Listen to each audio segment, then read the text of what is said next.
Why is Jesse's life coach at Zach's boyfriend's welcome home party? Turns out Jesse can be likable, but only when he's standing next to Jax.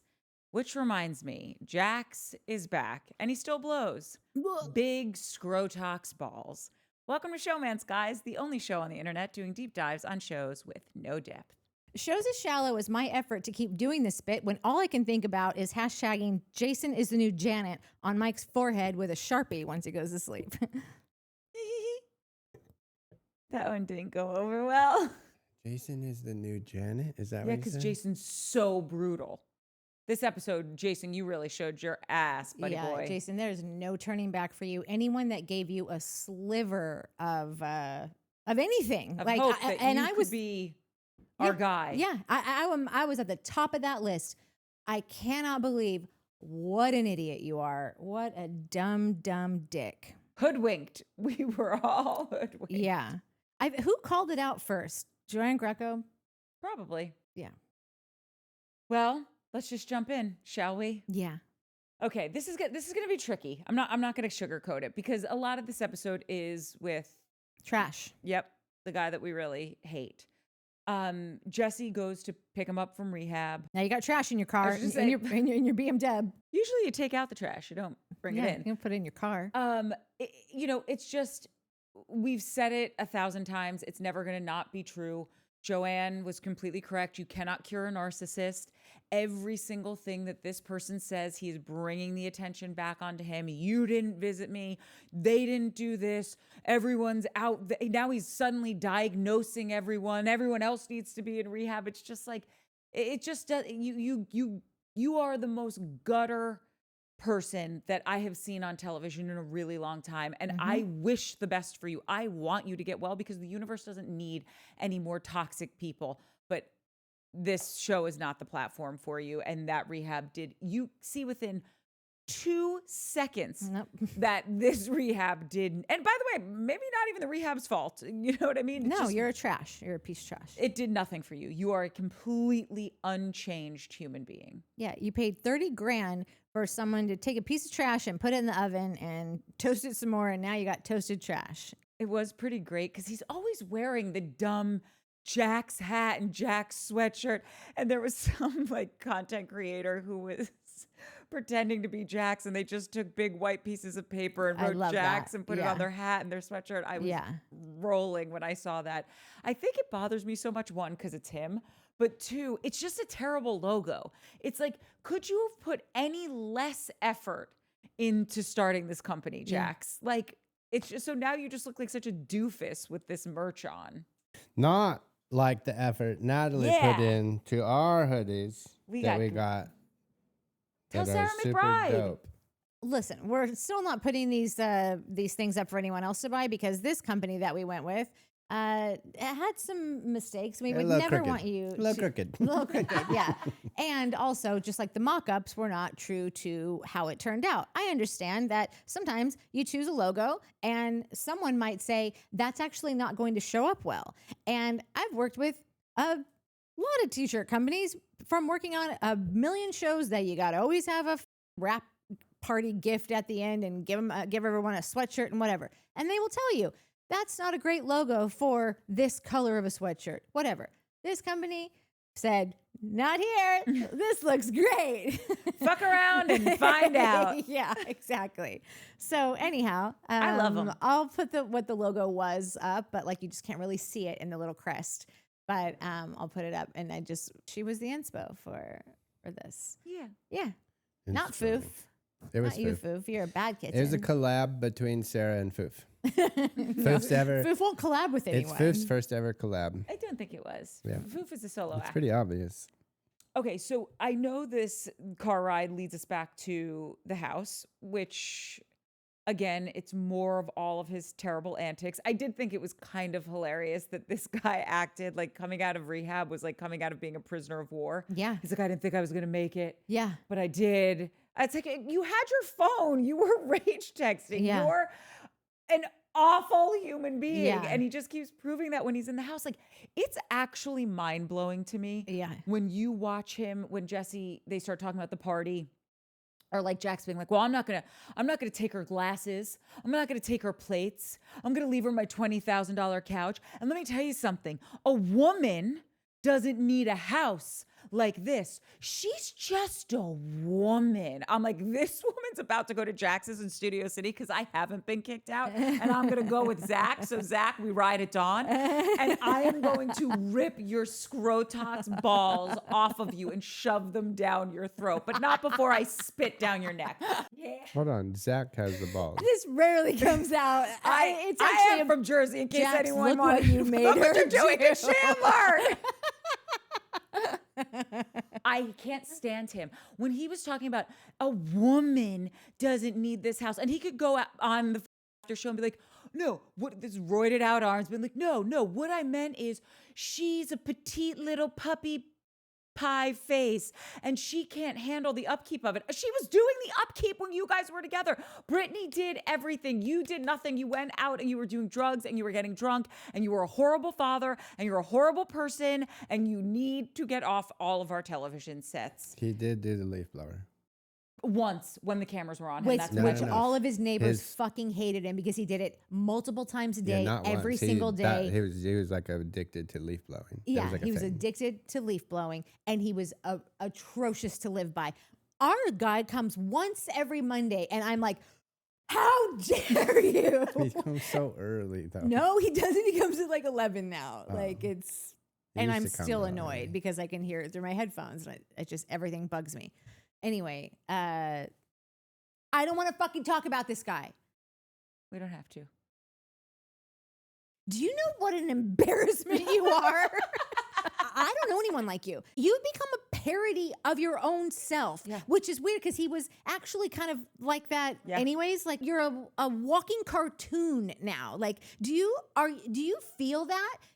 Everyone thinks that you're a joke. You're a joke of a human. Do you guys think that Michelle was lying when she said that Jesse wouldn't allow Isabella to go spend time with her grandma? I don't not believe Michelle.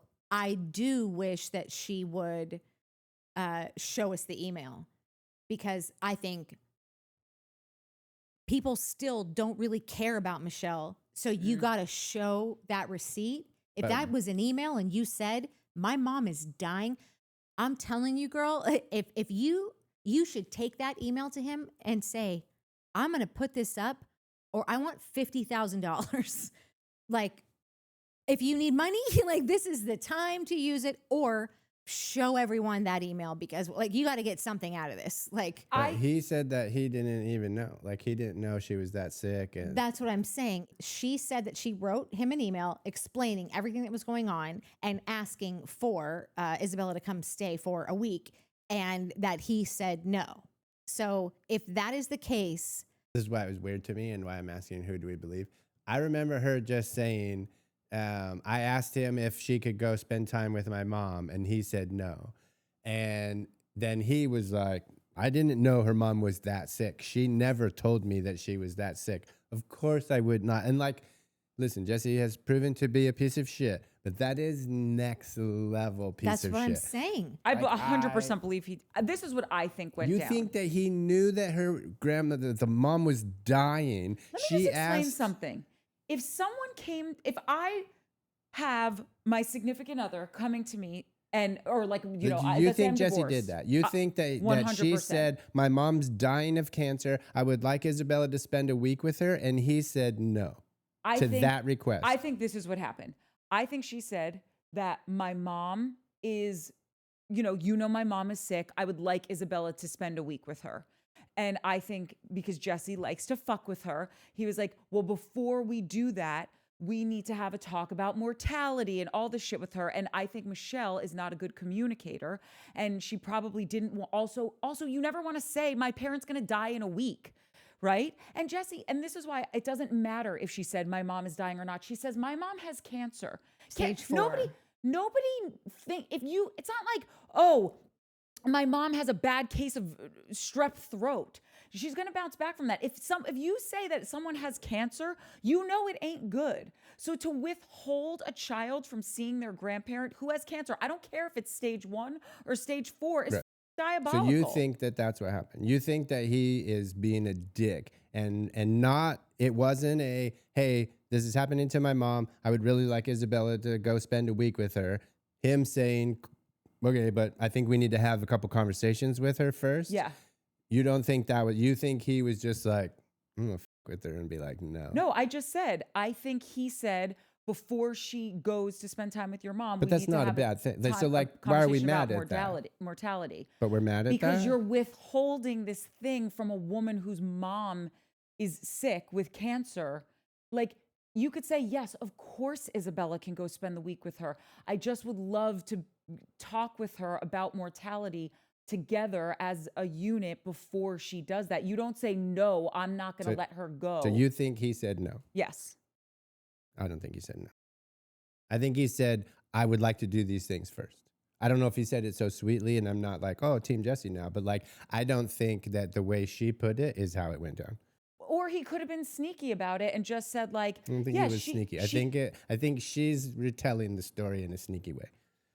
Like in a leaving out some facts way. I think it's her being like, oh, I asked him and then he said no, to make him look like a piece of shit. Because his story was so much more like, oh, well, that makes sense. Yeah, let's do, fine. But like, I think we need to have this conversation with her before this thing happens. When I was a kid, I don't even remember how old I was, 5, 6.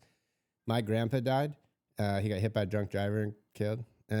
But I remember barely, but I remember going to the funeral. And again, I was so young, and it was an open casket. And I remember telling my mom, like, I want to go see him. And she was like, I don't think that's such a good idea. And I can't remember if it was my grandma who was like, let him go. If he wants to go, let him go. Bad idea. Probably should have not done that at that age, right? Like probably without an explanation, or like I didn't understand what was happening.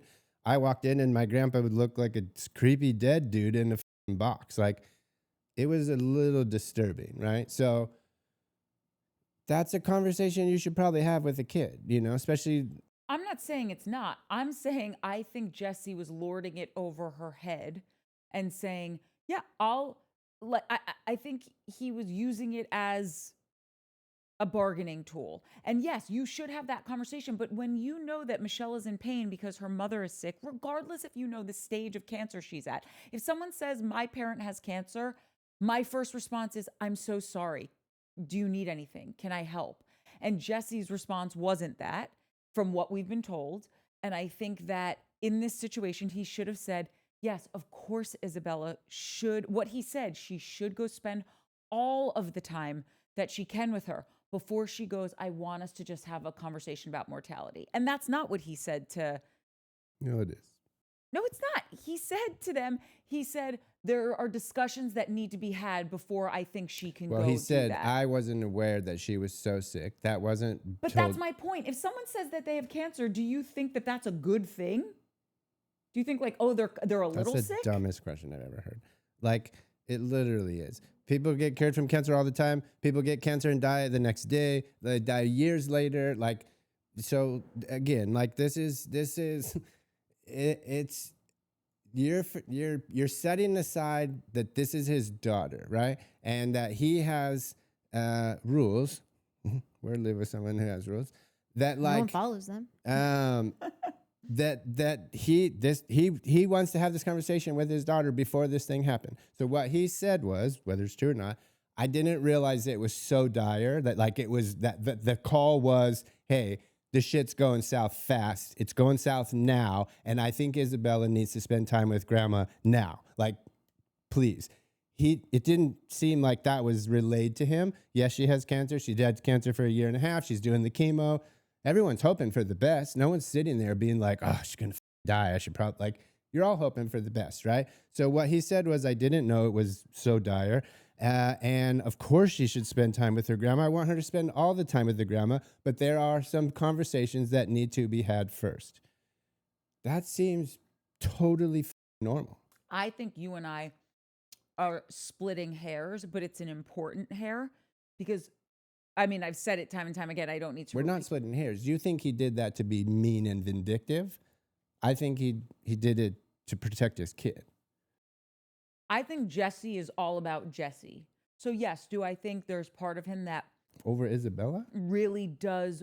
Well, yeah, because he was a shit father for years. But he wasn't. That's the only thing she'll ever say about him is that he's a great dad. She has said, when I was home, I parented alone. He was out all the time. He wasn't waking up, changing diapers. And for those, that's part of why they got divorced, because she said as soon as she had the baby, he completely checked out. I got to just ask something. A shift has occurred, it seems, because listen, I mean, I go back and forth on Jesse all the time because I really want to like Jesse because Jesse's entertaining. But then ever since the mom stuff came up, I have been like, oh, you can die a horrible death and I don't care. But that's because of my own personal experiences. And so I just think if somebody was doing that to me, like I would rather them just disappear off the face of the earth. I thought that you had kind of gotten there too with him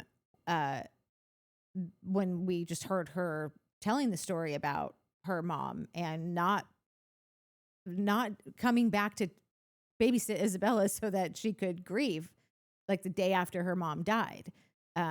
It just seems like he sort of makes these choices that like can be easily explained by saying, you know, what, just like some explanation, but I'm just not sure that I have any faith left that this guy ever doesn't do the right thing right off the bat. Like he might eventually, he just seems to always start from a place of no. Yeah, No. I'm not. There's no shift occurring. There will never. I can say this pretty definitively. I don't think there will ever be a shift for me on Jesse, like, or on whatever the fucking his name is. Jesse. I think he's a piece of shit. I think he's a douche. I don't think he's a good person at all. That being said, I am also starting to wonder, did he know it was that bad? But let me genuinely. Because these are two crazy fucked up things. And like calling your ex-wife a prostitute and saying, like, that's pretty fucked up, but that's a grown woman. That's your ex-wife. Like, I'm not. Yeah, divorces are shitty. Yeah, like shitty that's things are you're said. just being Yeah. a dick. Like, but this is a kid. This is your kid, and like, sure in the beginning he said to when we had the thing, but like the last few years and since the divorce especially, she has said he is an amazing father. She has not said that. Remember when No, she was on Nick Files? She literally says, no, I'll she fucking goes, he's a good dad. And then someone said, you mean that, like, you know, he's going to get a bath. She's going to get a bath. And I think that she did say in there the word amazing. I think she said it even since then. I think she said it on Watch What Happens Great, Live too. okay, he great. takes care of wrong. that. But like he I'm gives still with a you in that shit like I about think her that daughter. like yes, when push He comes to cares shove, about but the I still kid. think He he will. doesn't I do think he care cares about I about still think her. he'll take that first 30 minutes of the conversation to control and say whatever he wants to. I don't think he would ever put his daughter in harm's way just to make himself like just No. to like, but like I think that those asking him anything is probably a total nightmare. Like, Yeah, I don't think he's a bad dad, but am I voting for him for like Father of the Year? No. I'm not, again, we're getting off the point. okay, My but question was simply, Do I So- think he did so- it? Yes, I do. do you think that he knew at all that like her mother had been sick, getting progressively sicker? Like, where do you think like I don't know. And I'm not 100% sitting here being like, oh, he's a sweet man. And she never told him. And God bless his heart that he's looking at. That's not what I'm trying to say here. I'm just asking a question. It seems to me now that he maybe didn't know how bad it was. Like, or he was in Orange County, like 10 minutes from Orange County. And she called and he was like, dude, I'm 10 minutes. And then her retelling of that story is, I called Annette and he wouldn't come back. But by the way, that's your child. I'm not saying it's a fact. These things are creeping into my head that like, why? This is so fucked up, and it's not fucked up to her. It's fucked up to Isabella. I've never seen him be fucked up to Isabella. So now all of a sudden he's done two of the most probably fucked up things he's done the whole time. Right? If you had to put a list together, the two most fucked up things this dude has done is not go back and get Isabella so she could have some time to herself and not let Isabella stay with her dying grandmother. That's a little crazy. Like, Okay, I have a question. and they're because I just both wanna to the daughter. clarify That doesn't something. make any sense. It doesn't make any sense. Why, if he didn't know how sick she Even was, for a piece of shit, it doesn't make any sense. For a and piece of it- shit, it does make sense, but It that's doesn't. my opinion. unless I'm misunderstanding like all of the details of this, why, if he doesn't know that she's that sick, why in the same conversation is it also, and we need to talk to her about mortality? Like, if you Great if you point, Nat. don't know that there's mortality on the line, why? Then how could you know she's not that sick? Again, I don't think he said no. I think he said not until. Okay, But then That's you can't, what but, I but think. Natalie's No, point you still can't remains. because it doesn't. How could you not know someone's sick if you have to have a conversation about mortality? I think that up until this moment, right, when this thing, hey, can she spend the thing? He didn't know, right? Now he knows. Now it's a problem. Now it's like, oh, she's like dying. Oh, well, yeah. Regardless, I think that conversation always is a thing. Like, I don't think he said, I think my question is, do we think he said no? Just straight up fucking no. I don't think that's what happened. She made it seem like she asked if she could go spend time with her dying grandmother, and his response was no. I don't think it was no. I think it was not until X. I Is mean, all I'm saying. listen. And now I'm just starting to see, like, that's a great point, but like, I don't know if that was news to him until recently. And again, I'm just speculating based off some stupid show we're watching where everyone on this show is a piece of shit. Everyone. And I'll get to the two godsends in a minute, but they all suck. Here's maybe where I can't get past. I understand what you're saying. Like, people can live with cancer for a long time or whatever. For you to have a parent who is sick with cancer and say, I would like, and let's just say he didn't know she was that sick, and he's still saying, no, I don't want my kid to go spend a week with your mom who has cancer. Even if that's the case, even if she was managing her stage 4 cancer and who knows how long she's going to live with it, I think that is shit behavior. I think that is unkind to, if she is older, she's not going to live forever, and she has cancer. The math of that to me is such simple math. And I think even if he says, I didn't know how close to the end she was, it's still not, for me, a good enough excuse. You know she's old, you know your daughter is very close to her, and she just is asking if she could spend a week with her. Yeah, and yeah, I yeah, think yeah. that's shitty. Listen, I don't mean to interrupt you. There's nobody on earth that doesn't agree with you. Like, everyone thinks that's shitty. That's not the question. I didn't ask you, do you think it's shitty that he said no and wouldn't let Isabella spend time with her dying grandmother? Like, no one's asking you that question. But that's the It's not the question. Do you believe he did say no? I'm saying that's my question. Do you think that he actually straight up said no? Your question is that did she say my mom's dying, could be dead any minute? I'd like Take to out the dead part. Did she say, hey, I would like Isabella to spend some time with grandma? And did he reply to that? No. If that's straight up no? But that's or why did he reply to that? that wording of that question is like, then that's just an everyday visit. I would like Isabella to spend some time with grandma? No, that's fine. You can say that. You can say no all day long. That's why I'm saying, what's the question? Did she ask the question? Did she include in her email? She says it was an email. Maybe half of it's an email, half it's I don't know. I think the question is, did he know that her mom was that sick? And he said no just to be the fucking master of her domain. I think she said, you know, my mom is sick. I would like Isabella to spend a week with her. Is that okay? And I think he said no. So you think that there's no more horrific person on earth than this dude? Like, you can't not believe that. Well, because then I think that is the most psychotic fucking thing a person can do. I think then in Jesse's mind, and now he's doing it to his kid. Hold on, that's a full changed behavior, though. Changed behavior. He's I think Jesse's never been aggressive to his kid. That's not being aggressive to your child. That's not showing aggression to your child. Okay. aggression to your child is an action that is directed towards them. He's being aggressive to her mom, not to the child. I get what you're saying. I'm just saying, like, he's not yelling at the kid being like, you can't see your grandmother. I don't give a shit if she's dying tomorrow. I think it's selfish behavior to his child. I think it's Okay, I used the wrong heartbreaking. word. Michelle, show the fucking email. Show the email. Like, because like, honestly, this show is so ridiculous that like, who knows when anything happens, how they're placing anything, what they're deciding to show and what they're not. I really think do America a solid, not because you owe us anything, but for your own right. You have gotten a shit sandwich of a season, I think, because either people didn't ask you the right questions, or you're just not good at this, or Jesse's so good at this. I think Jesse's so good at this. Yeah.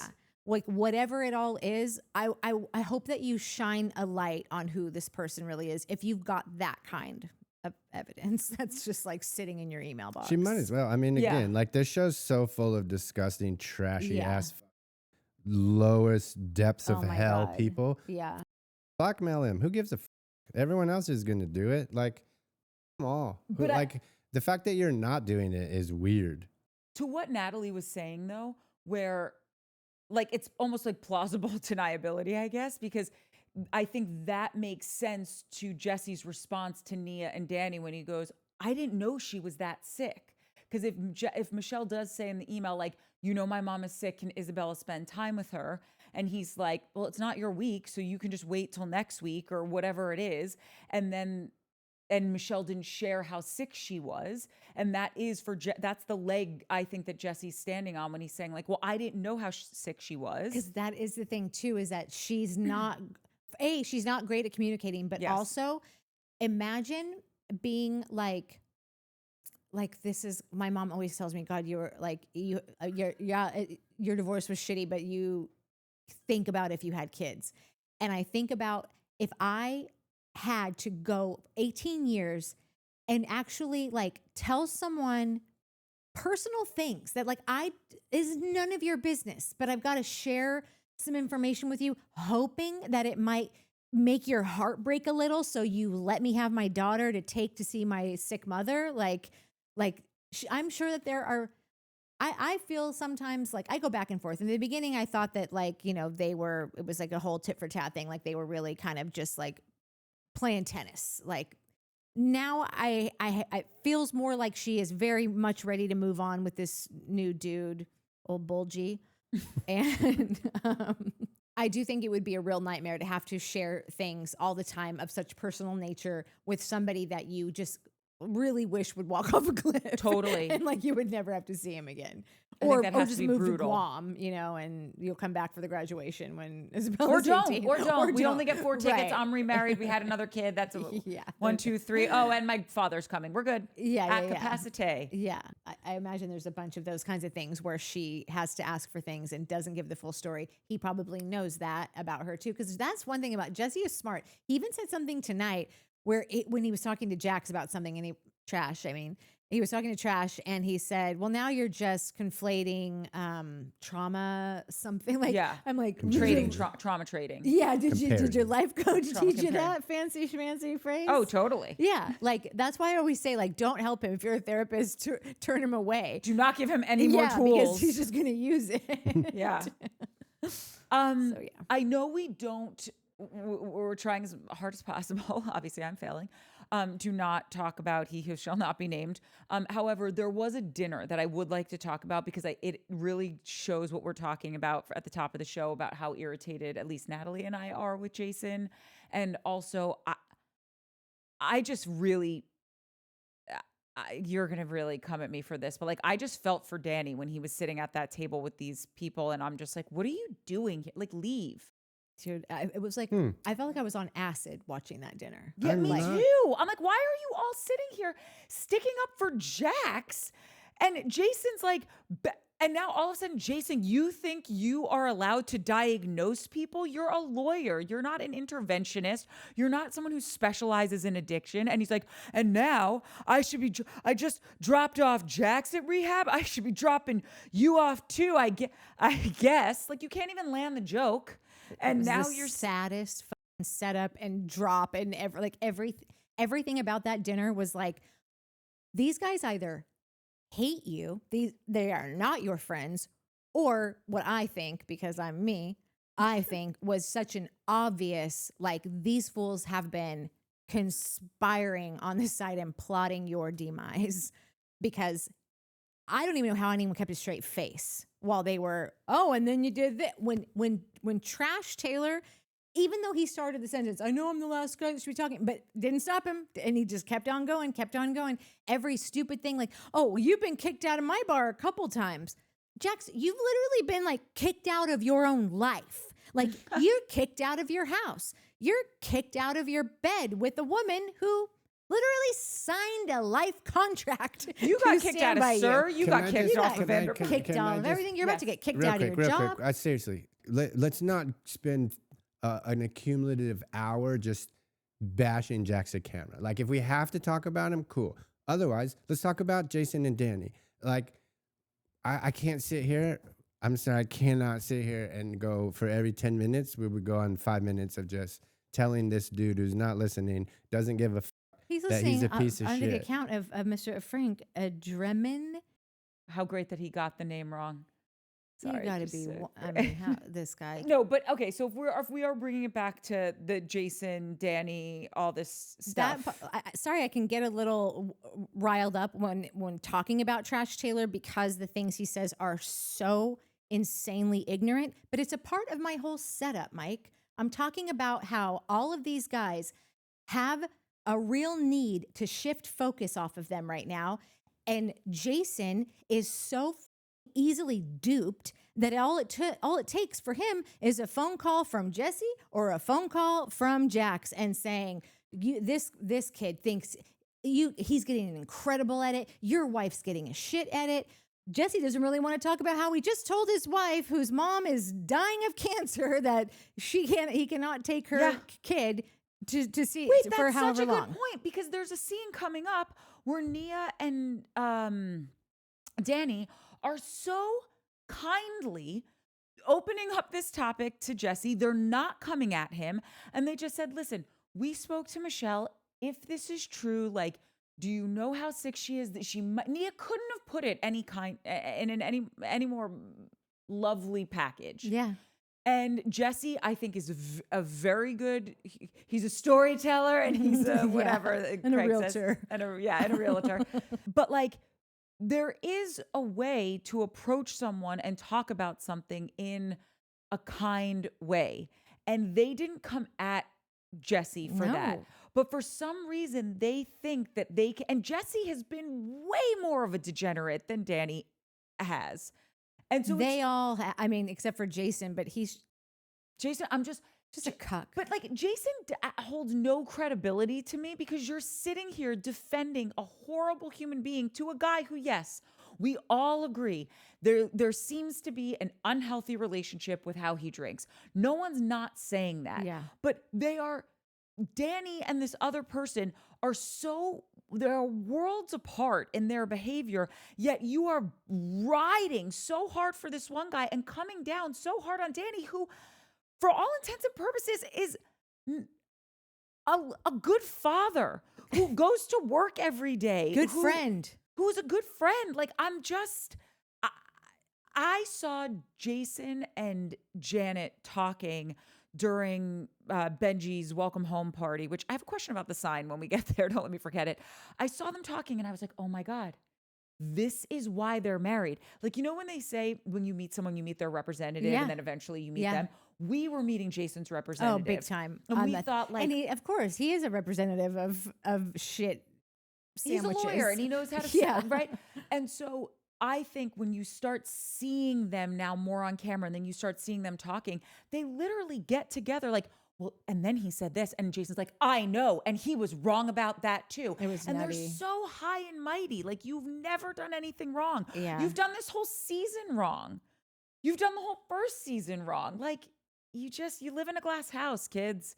And I just think you're being mighty, mighty reckless with how you're throwing those stones. I am just so happy that they're actually including those scenes to see Jason now for just exactly what he is, which is just nothing to offer. No one I ever want to know.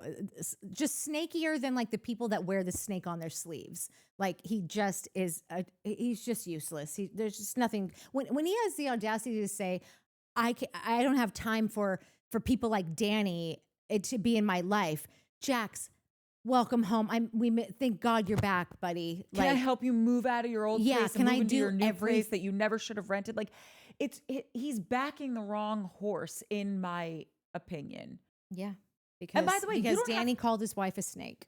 And let me say this. Let me tell you, worse things have been said across the whole fucking nation, but specifically on this show, and proud of it. But let me just say this.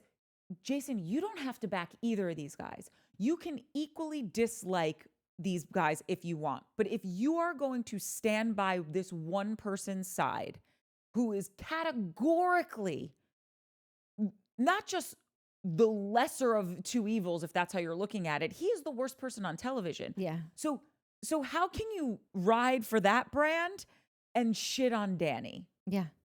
I'm just saying then be out on both of them. No, that's why I just think like even no one in except like because Jax, you can just he can tell himself anything and he'll believe it as much as his brain works to do anything function properly. I don't know, but I don't take Jesse to be an idiot. So if I just don't think that like the first thing he said was to out, like he brought it up. First of all, they walk in. The first thing Danny hears is Jesse making fun of his pants, which I didn't really get the joke, but it seems that the joke was implying that he's wearing the same kind of pants that they were just giving Danny shit for. I just came to wear these pants to project. No, the first thing that happens to Danny is Jason hugs him and he's like, we're not going to talk about this right. now. So at the when they're in the lobby, like these two things happen. Oh, sorry. I thought you missed that part. Sorry. No. Not going to talk to him about it. Send a generic text. I read the text. Generic. What did you want from it? It was basically saying, "Oh, I'm sorry for," or "Hey, bro, shouldn't have brought it up. Not the time nor the place. I apologize." I guess that's generic. It's an apology all the same, though. I don't know what else you wanted him to say about it, except I didn't mean what I said. He meant what he said. Like, he meant what he said. Everybody means what they say about Janet. No one's mincing words over here. And then they go sit down. They bring up Santa Barbara. And then the first out of the gates is Jesse going, you had a good time, right? I had a great time. Yeah, getting blacked out. You had a great time getting blacked out. And he's like, I didn't get this. Coming from the guy that supposedly drank 3 bottles of Prosecco by 9 a.m. Yeah. Or like before they woke up at 9 a.m. to start drinking 3 bottles of Prosecco before they got to the race thing. I mean, listen, we know that Danny was drunk in Santa Barbara, but as far as what we saw, he passed out in the bed and Jesse was hammered and we saw him hammered. But all I'm saying is that like, it was so clearly like planned, like why would Jesse, you had a pretty good time getting blacked out, huh?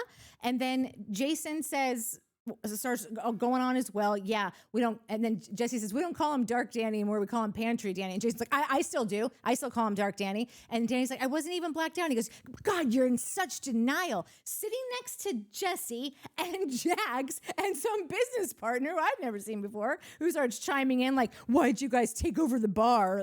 Or what he said some other word that was like deface it or something. Yeah. Like, which I get, they changed some photos around. Like, come on, you should just be grateful it's on TV. Britney signs up and put Britney's face over his. Like, oh, defacing a bar is when you go in and spray paint it and shit on things, break things, and break things. Yeah, like this is just every single thing at that dinner. I am telling you right now, they talked about it all before. Let's put everything on Danny, and Danny's sitting there like, where am I? I clocked that also. Yeah. And he also... Why was Danny even there? So all I wanted... my first reflex to say to Danny was like, these are not your friends. Get out. They are shitting on you. They're out to make you look like a total piece of shit. Leave.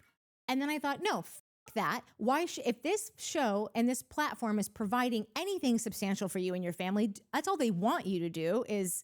Well, they want to basically bring you down to their level because toilet swimmers love fucking swimming around with other toilet swimmers. And like, you don't see any of this stuff.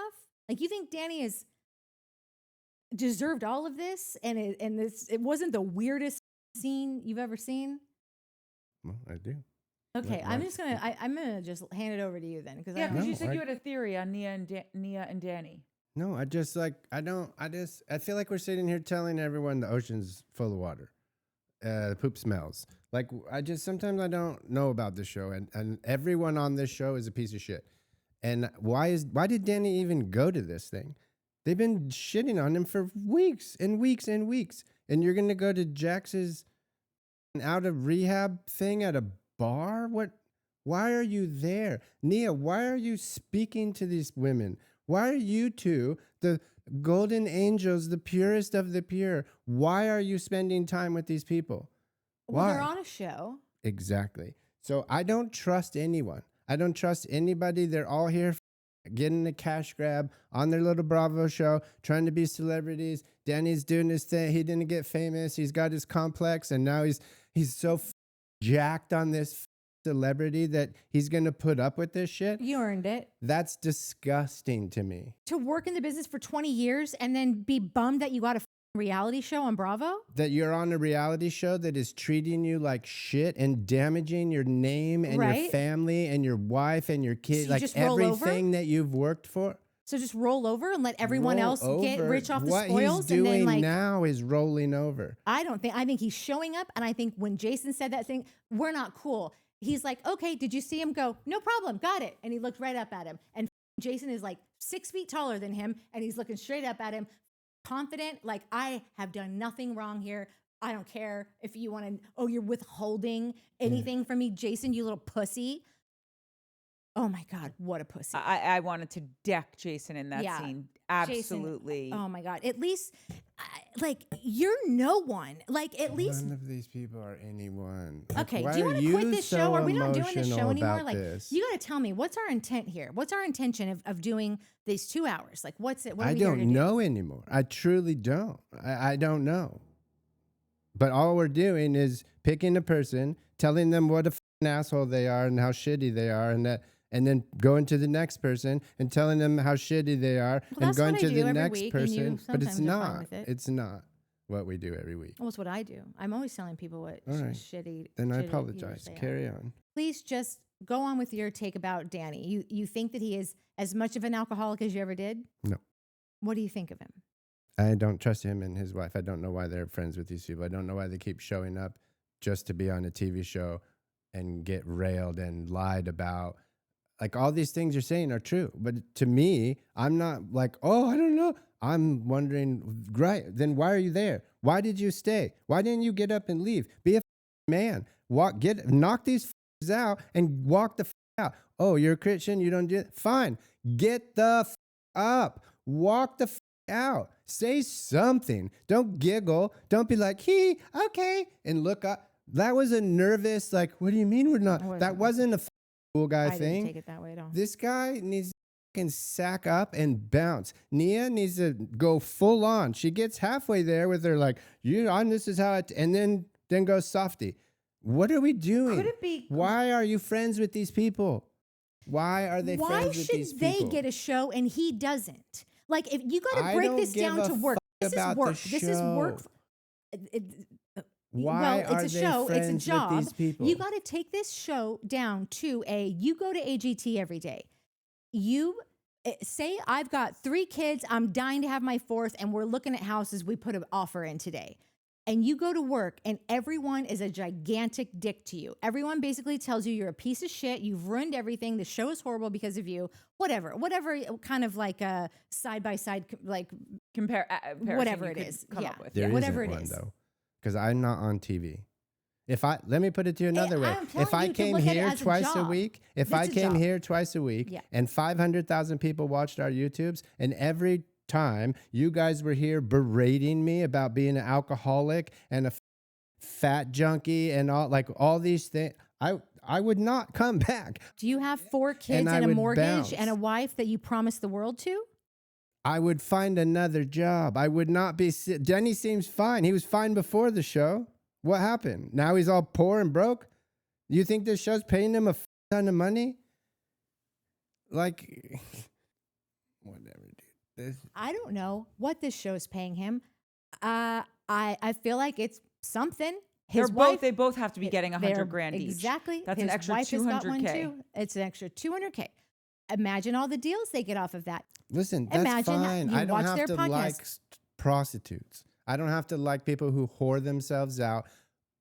And not even just for a shitty TV show. You're showing up and letting these people, the producers, Bravo, the showrunners, Jax Taylor, Jason, Jan, like these douchebags, these nothing piece of shit nothings. You're letting these people dictate what everyone thinks about you or wonders about. Like, what are we doing here, man? How is Go he to letting church, them dictate pray on it? this. I'll He's tell you what your standing up for pastor's gonna himself do. every day and He's saying, not, dude. He's not. You don't know "Oh, what man." standing up for yourself You know what? is. I think we see this completely differently. And Whatever, dude. Carry on. You guys just go ahead. we're just talking about this show that we're on episode 10 of. There's, I don't know how many more, but there's not 100 left. At a certain point, it's going to be over. And then if you don't want to do the Valley anymore, we don't do the Valley anymore. But I don't understand why you don't just like try to understand like what's going on here. Because that's what we kind of do with everything. How about I just go then? Yeah, I'm out of here. I don't want to talk about Jackson anymore. You guys have a good fucking time. Okay, well, and then there were two. And then there were two. Minnie, Minnie. get to it. Chop, chop. So we've all said that we don't want to talk about Trash Taylor, and I guess Mike really meant it. So here we are. He's just gonna take the rest of the evening off.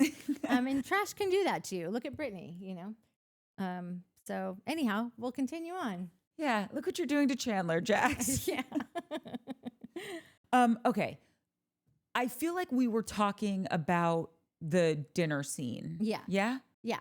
I mean, I pretty much said what I really had to say about that. It just all seemed, none of it really made any sense. It was all very laughable. You could, anytime that you're watching a whole scene and going, one guy can be acting off, but for an entire table of people to just be acting just one type of way. Jax hasn't even been around for any of this. So clearly, and he says, oh, it looks like someone's been telling him things. Well, I'm not sure if it was Janet. Could have been. Who cares? Janet's not there. But like clearly, like he was been clued in on everything, which just like it leads just into like what I'm saying, that like it really seemed like a pre-planned kind of what do you call it when people just totally storm someone like Not an intervention, ambush. Like Thank you. Yeah. Because that guy's just sitting there with his big dumb grin on his face, like not even sure, like, have I even ordered yet? Mike was saying before he left, he was like, he needed to like sack up, or I don't know what the guy term is. He needed to just like stand up to them and just say, fuck you, you're cool, I'm out kind of thing. Yeah. And I genuinely am wondering, because it just, you know how like we just say about Michelle, she's just not a good communicator. Yeah. She can't go toe-to-toe with Jesse. Bethany Frankel could go toe-to-toe with Jesse. God. I could go toe-to-toe with Jesse. DeSorbo. Paige DeSorbo could go toe-to-toe to Jesse, okay? You got to get a East Coast, Northeast broad in there, or like a Southern chick in there to like read him the I would riot like start act. a GoFundMe to like get it done. Get someone's day rate done. But my point is like, it's just not in her. She's never going to be that person. Yeah. And I wonder if it is similarly, if Nia and Danny are in that same camp. Like, I don't know if Nia has it in her. Yes, if her life's on the line, but she's not. She's filming a TV show. So like she's going to get mad at Janet, but it's going to be within the confines of how she's comfortable arguing. Yeah. And I think Danny's the same way, particularly because they are on television. And I think they are very aware of how they're coming off and what they want to portray. And I don't think they're looking at it like, oh, we want to portray this thing in a fake way.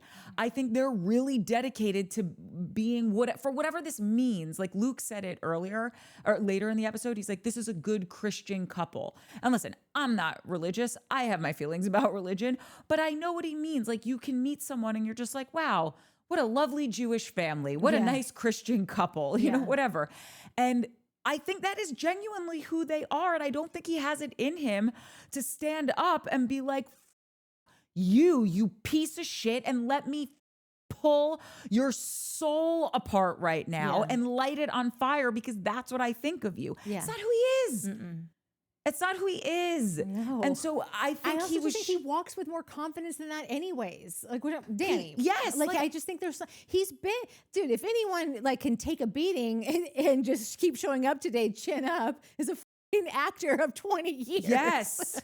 Come on. 100%. And I do think you were saying that, like, he did kind of like not push back, but he held his own. I think that's how you were did. And explaining he it. is like, Danny he's clearly half short of everyone. king. He is a short king. But the way that he walks chest out and chin up, Totally. there is something about him that is like, he's going to bring every ounce of himself to everything that he does. Yep. And I feel like if you're not clocking that about this guy, you're not looking hard enough. You're being distracted by all the other knuckle draggers, you know? Yeah. And I think that he's a different kind, and I'm not saying at all that he doesn't have any issue at all with drinking. Clearly, He does. he does. It's just nothing in comparison to any of these other shitheads on this show. And when you don't acknowledge that and you let them run amok everywhere, don't expect me to listen to you talk about the most whatever character on the show. Or let's look at it from this point of view, okay? Let's say that he has acted really poorly. He's been kicked out of bars. He does black out all the time. Clearly, we've seen him not in the best light when he's drinking in season 1, but even then, to me, his behavior still was not Jack's level. And we get it. Jax is the worst of the worst. Like nothing, not Jesse either. But I was going to say, it wasn't even close to Jesse either. But let's just say we're not seeing it and they all feel this way. Yeah. He is still such a nice, gentle man. Yes. He is a gentleman, okay? Yes. That if you really gave a shit about him, if he was really your friend, Jason, or sorry, that's always my camera, so now I'm looking in the wrong one. yeah. Sorry. Takes me a minute. Okay, we didn't rehearse this. If he's really your friend, Jason, you have a kind conversation the way that Nia and Danny did with Jesse, and you say, listen, buddy, I know you got 3 under 3. You're going to have 4 under 4 soon. That's a lot. I think maybe there's something that needs to be looked at here. I want to let you know I support you. I love you. You're my dude. And by the way, I get that he had called his wife a snake, but he was going after Danny before any of that shit happened, before Danny said anything about Janet. And Janet later on in the episode said, he was so drunk that he called me a snake. I was like, girl, he just called you a snake sober. It's not about being drunk. This is how he feels about you. To just take it on the chin. How everyone Because feels how about everyone her. feels about you. Yeah. So it's just because Danny doesn't communicate that way with you, don't communicate that way with Danny. Danny doesn't go for the jugular when he's trying to express something to you. He can be firm about something, like when they were at the burger joint, and he can really, I think, clearly express what's going on. But Danny also listens. Yeah. Danny also takes the time to apologize, or to say, okay, I didn't apologize in the way that you felt it. Let's sit down. Let's talk about this. That's who Danny has shown us he is. Yeah. So yes, if he's getting blackout drunk and being the exact opposite of who you know him to be, then sit him down when he's sober and communicate that with him. Yeah. Don't do this bullshit behavior that you did at Jax's dinner, which is just You all made fools of yourself. 100%. Like, you've never looked dumber. You will look dumber again, because if it just gets dumber and dumber every episode, like there's a new bottom. I don't know what you're all trying to pull off. You're not. It's a horrible presentation. It's really humiliating for all of you. The business partner included. I don't know how you got wrapped into this, like that schmuck. God, what you think you're putting out there, I just need you to know it is not playing how you planned it, and keep doing it, because it's so transparent, and we appreciate the transparency. But it's and the thing is, it's funny. A few people had said this, and I have these comments to talk about later. I think the producer's name is Jeremiah.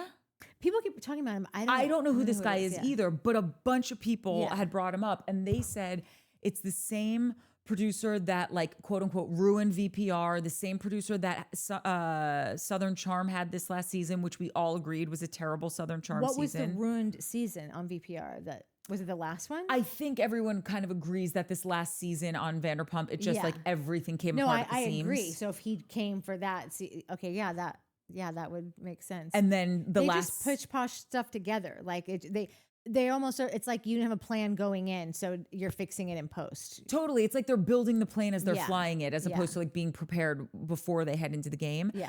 And then he was the producer on this last season of Southern Charm, and I guess he's been the producer on The Valley. And he does, if that is true, I'm not trying to blame this guy for all of this, but Yeah.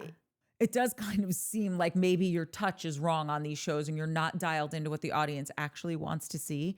Because you can tell, like when we talk about Love Island, which is an inherently more positive show, when we talk about Next Gen, which seems to have like this lighter vibe to it, it just feels better. And it's not that, yeah, of course, like we'll stay for some drama, but you can have drama and you can also have camaraderie and laughter and like heroes' journeys that you want to follow. Like in Summer House, we were all rooting for, for Paige. We're all rooting Yeah. for these characters. So at any rate, I wonder how much that has to tie into it, because it is such a dark show.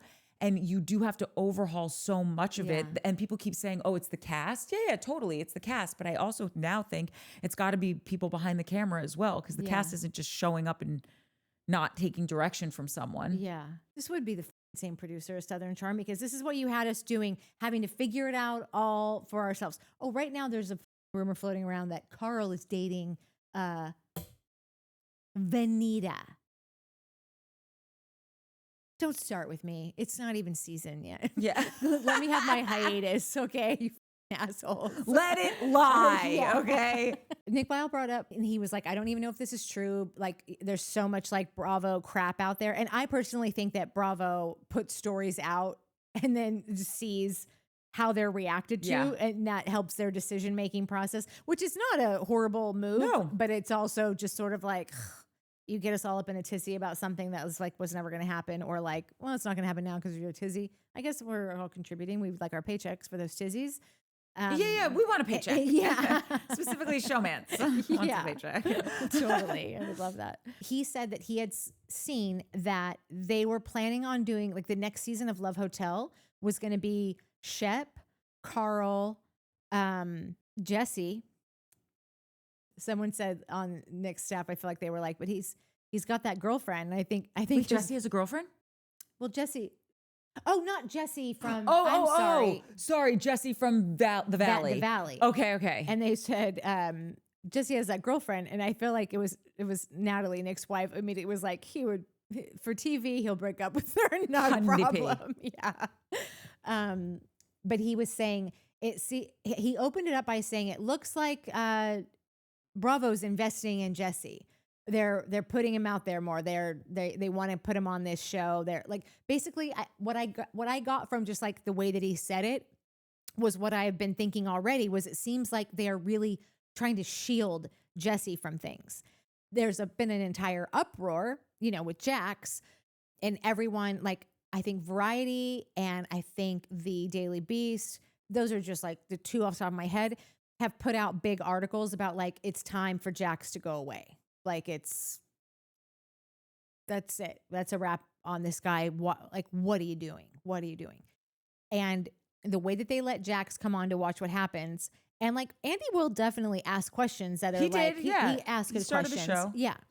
But it's like by the end of it, you really let Jax talk for a long time. And somebody that does have like a very empathetic heart and wants to believe the best, he let him say enough shit. They're just sort of setting it up where they could let you leave room in your heart to let Jax back in. That's what it didn't felt. you hear when, and I have this note, but this episode is off the rails, so I'm just going to jump all over wherever, if that's okay. Schwartz, who we love, okay? He needs Coca. Coca, party of Schwartz. Yeah.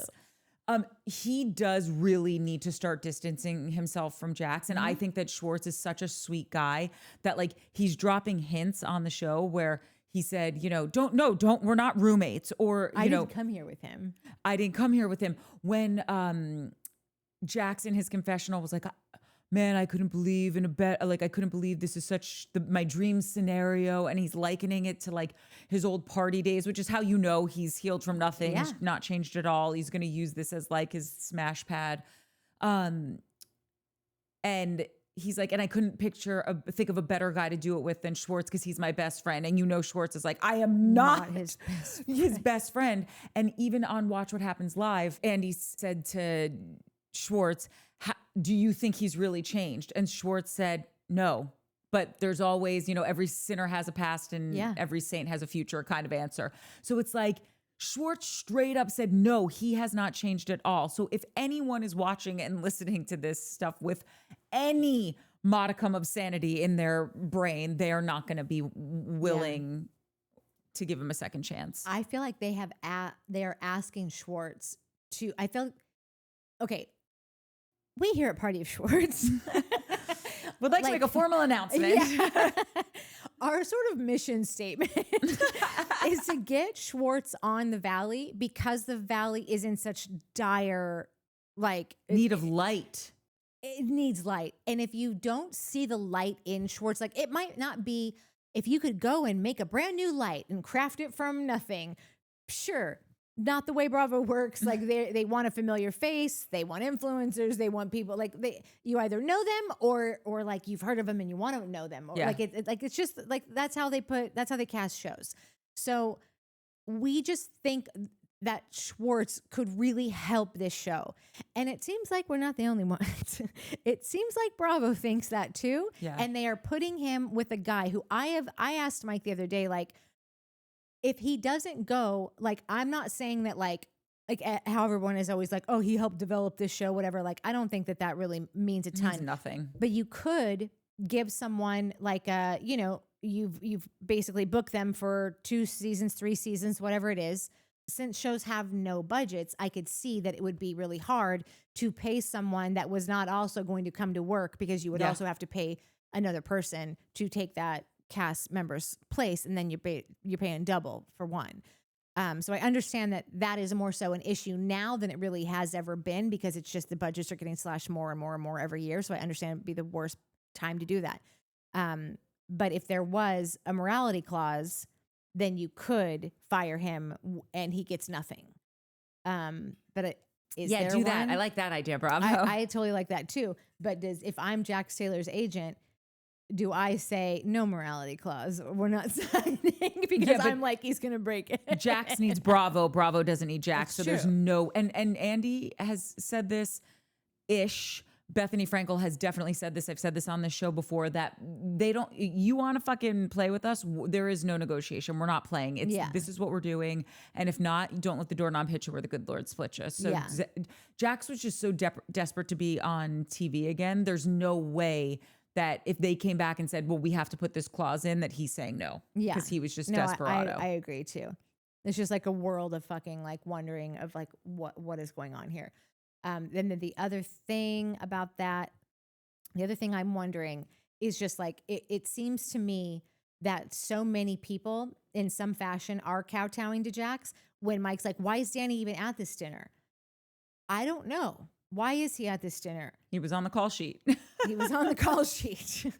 Or does no one really know, is Jax staying? Is he going? Is he still going to have a hand in like who stays and goes? Is he not going to film with me? Yeah. If I don't show up to this, like he thought he saw Schwartz at Britt's bar and literally just his leg and literally blocked him. Meanwhile, I mean, he's your best friend. Yeah, he's your best friend. Your neighbor, your bosom buddy. God, I would love to talk to anyone who knows any of these people and just see like where's the fear coming from? Because it feels very much like all of these people are acting for, like, and they're not actors except for Danny, but like acting for their lives, right? Like for their job, like they are trying to fall in line in a way that like lets them keep the party going somehow because there is no rhyme or reason for any of this, for Jason to be so pro Jax if he's so staunch about someone like Danny who has this clear problem and he's in denial about it.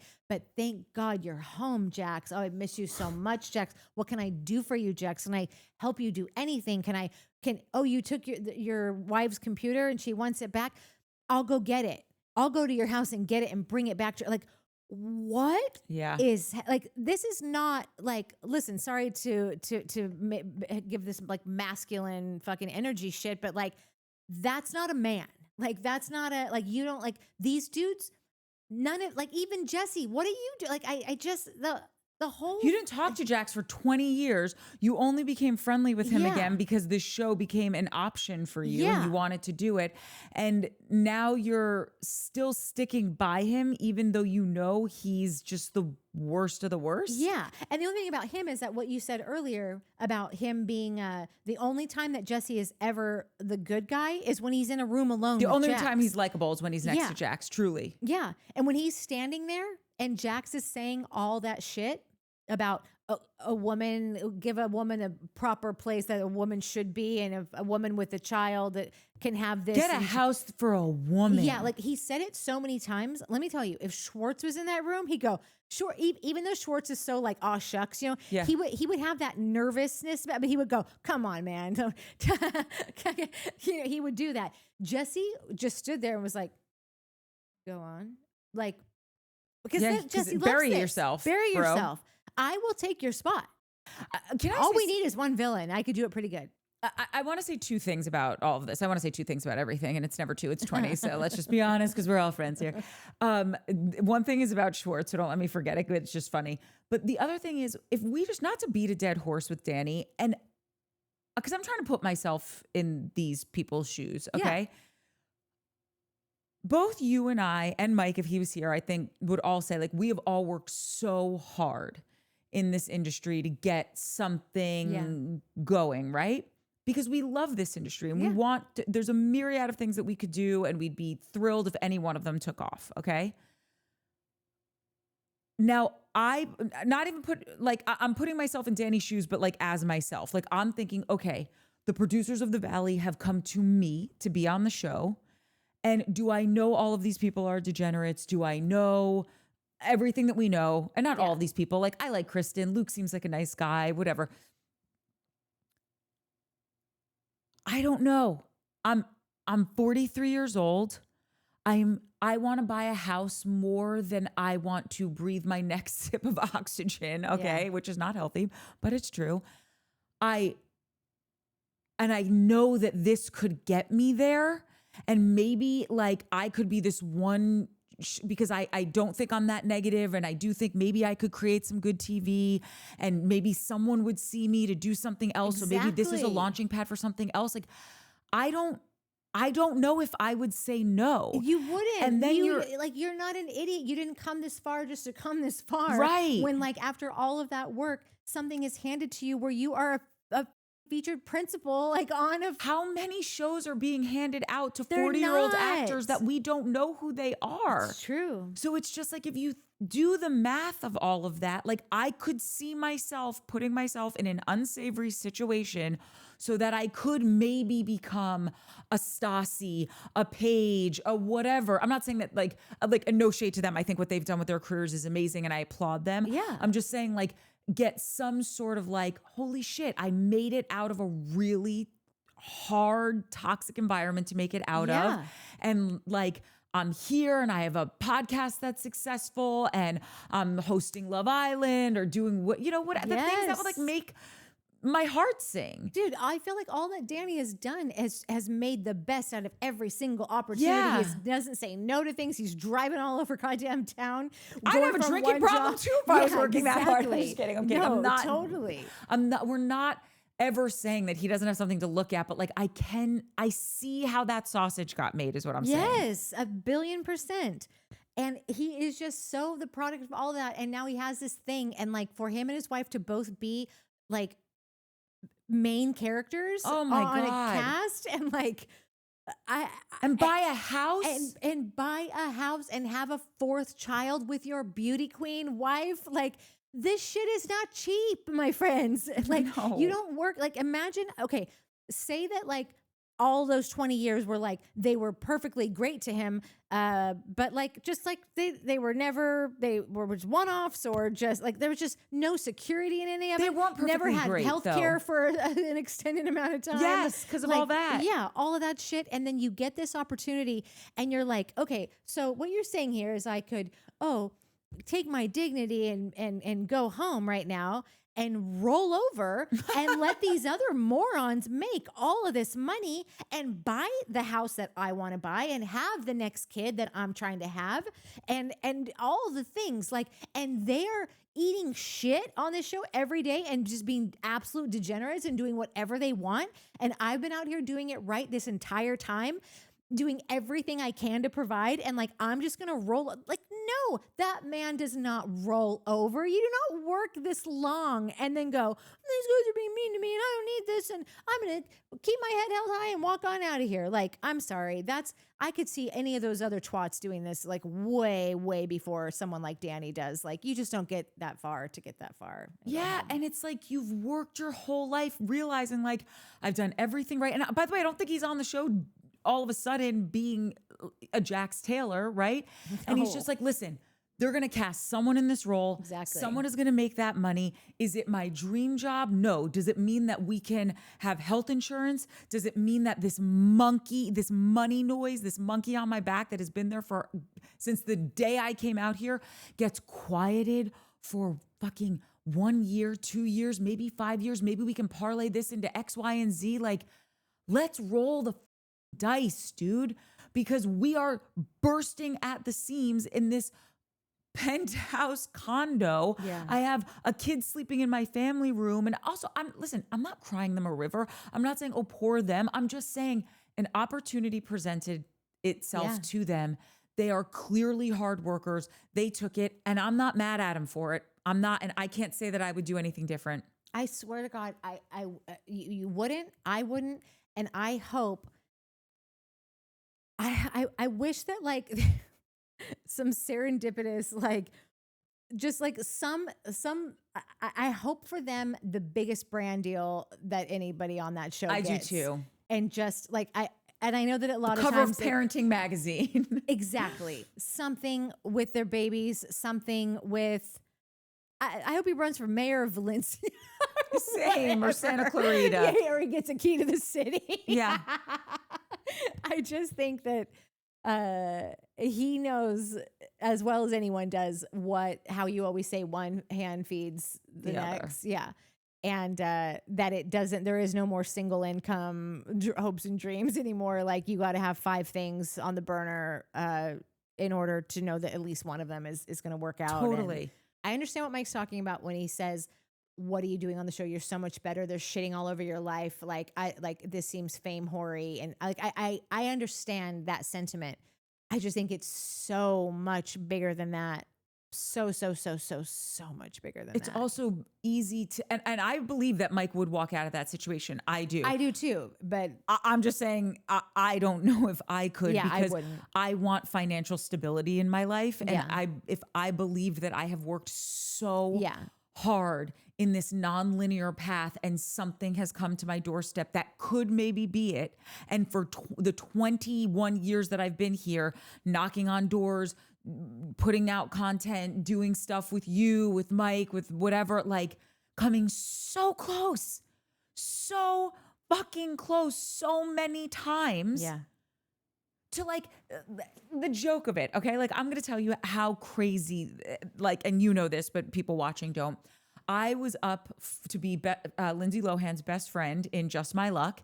And they were like, can't do it. No one is going to believe that you are her best friend because you have, whether you think this or not, this is what the people involved thought. Like you have a leading lady look. You have what do the kids say? A main character energy, right? Yeah. And so then when I'm just going out for like, now I'm not even in the industry where I want to get a job. And I'm going out for like assisting jobs, EA jobs, house manager jobs. And I literally had a staffing agent look at me and they were like, they loved you. They would hire you tomorrow, but the wife doesn't want someone who looks like you in the house working with her husband. And it's like, oh, awesome.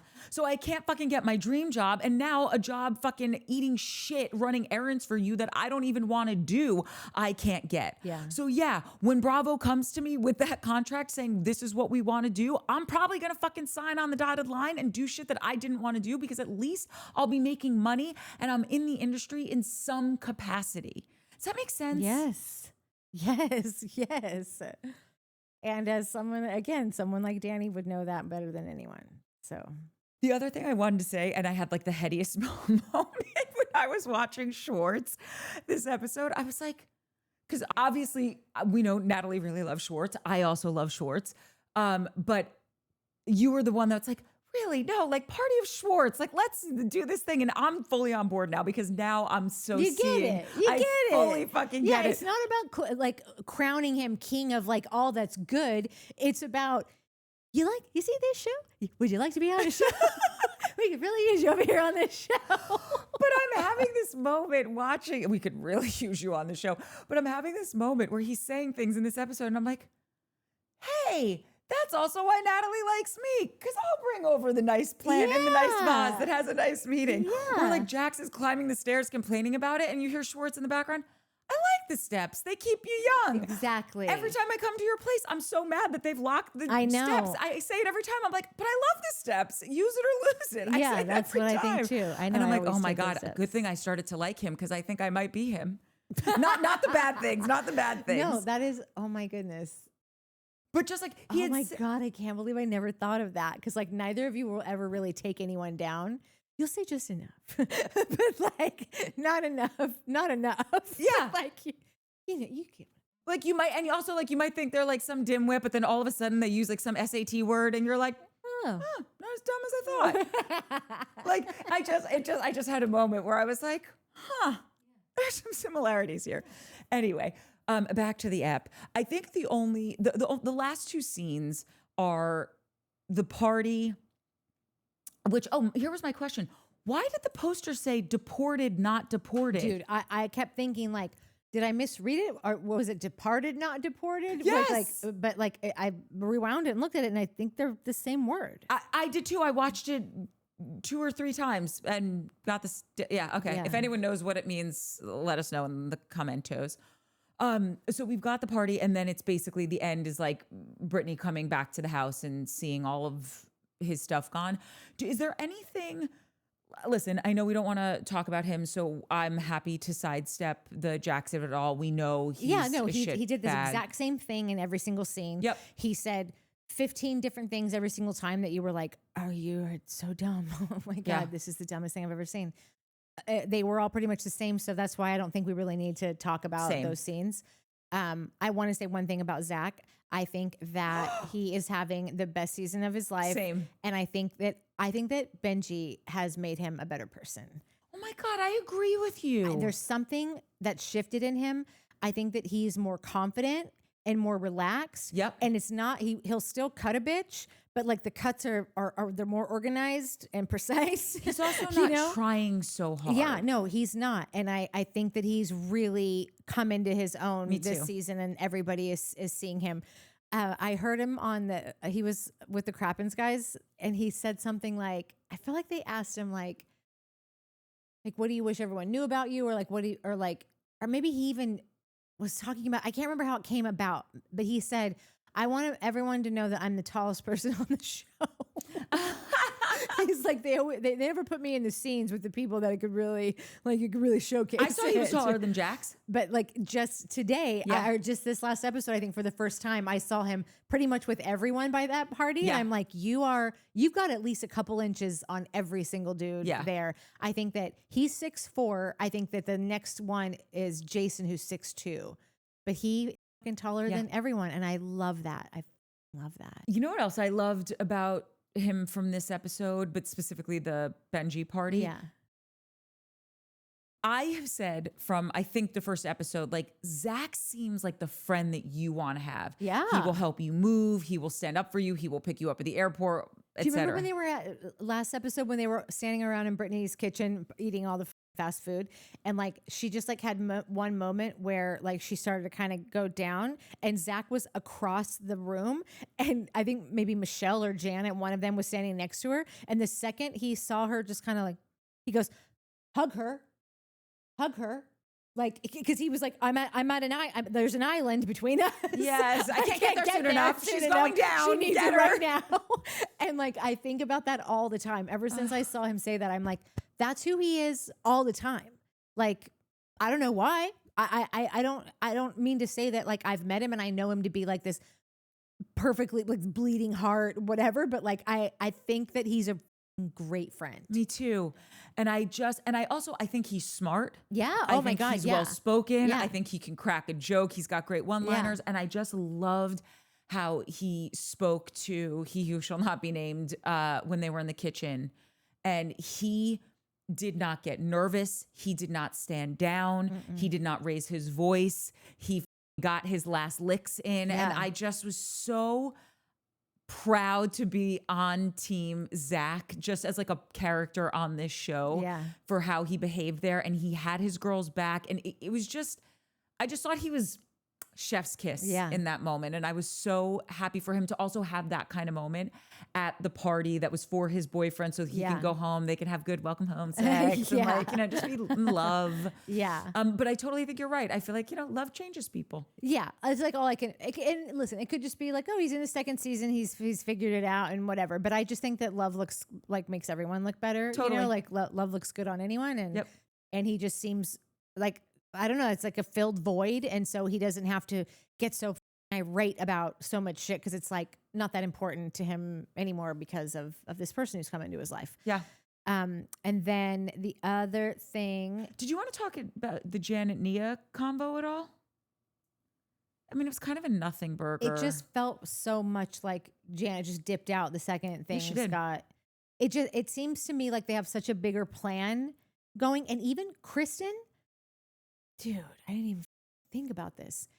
Kristen said yesterday, and I have to find it because I can't even remember where I saw it, but she said, half of the cast is trying to get me fired.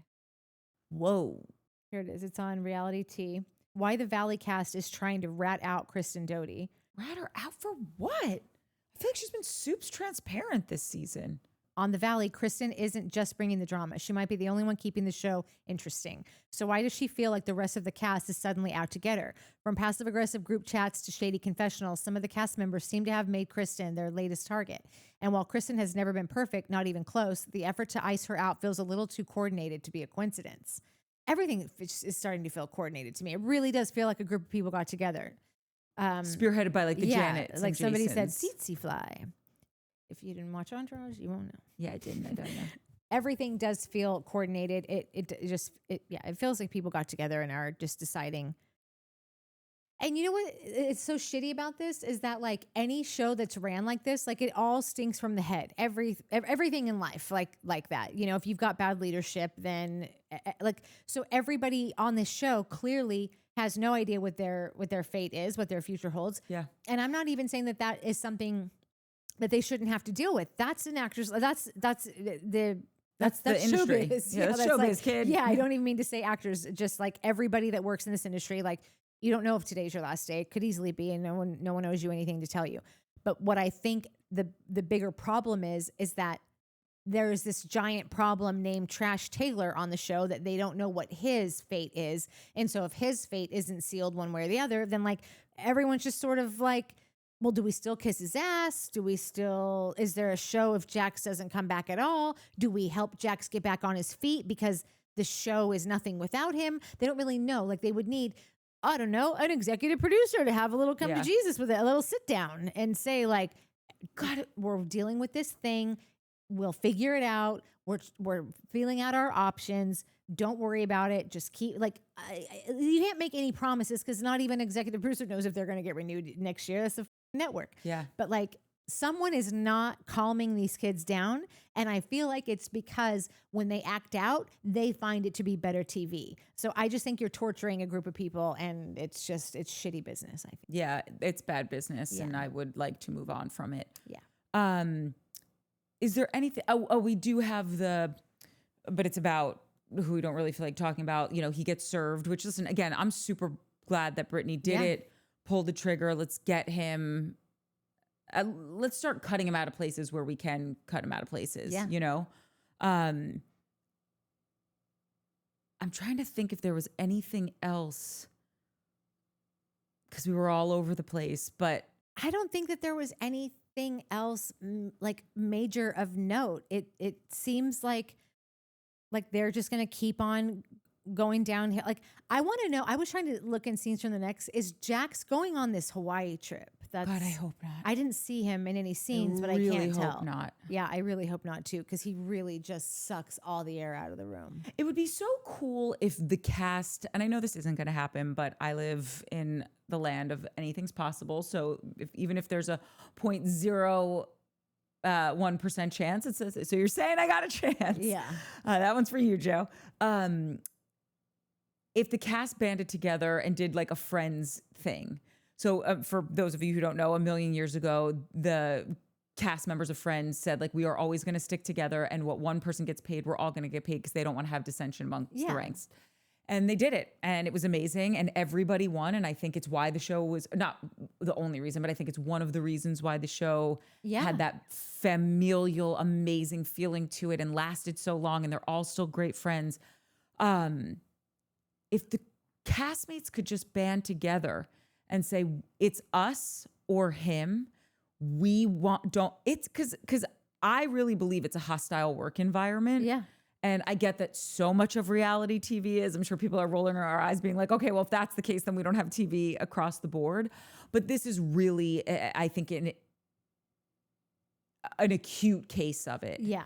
And so it would just be cool if the castmates would all get together and be like, listen, he's violent. He's got anger issues. He sucks the oxygen out of every scene that we're in. Yeah. Everything he says, like, I don't even know how to respond because, like, I already know it's a lie, but, like, what I want to defend myself. Yeah. Yeah. Or he's just, like, talking about how, like, the most useless thing that he'll lie about, just things that make no difference and no sense.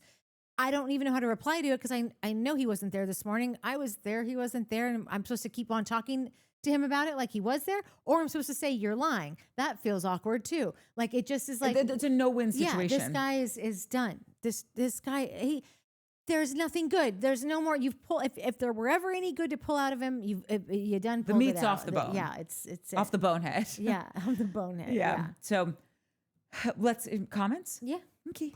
Shannon Fall, who, Shannon, are you a comedian? Because all of your posts really make me lol. I know, she's really like is letting her hair down lately too. Totally. Like. Well, because we're all friends and family now. So yeah, Shanny. Yeah, Shanny. Okay, Erin is such a goober. Sorry, Jesse, she left you for that guy. I bet it stinks.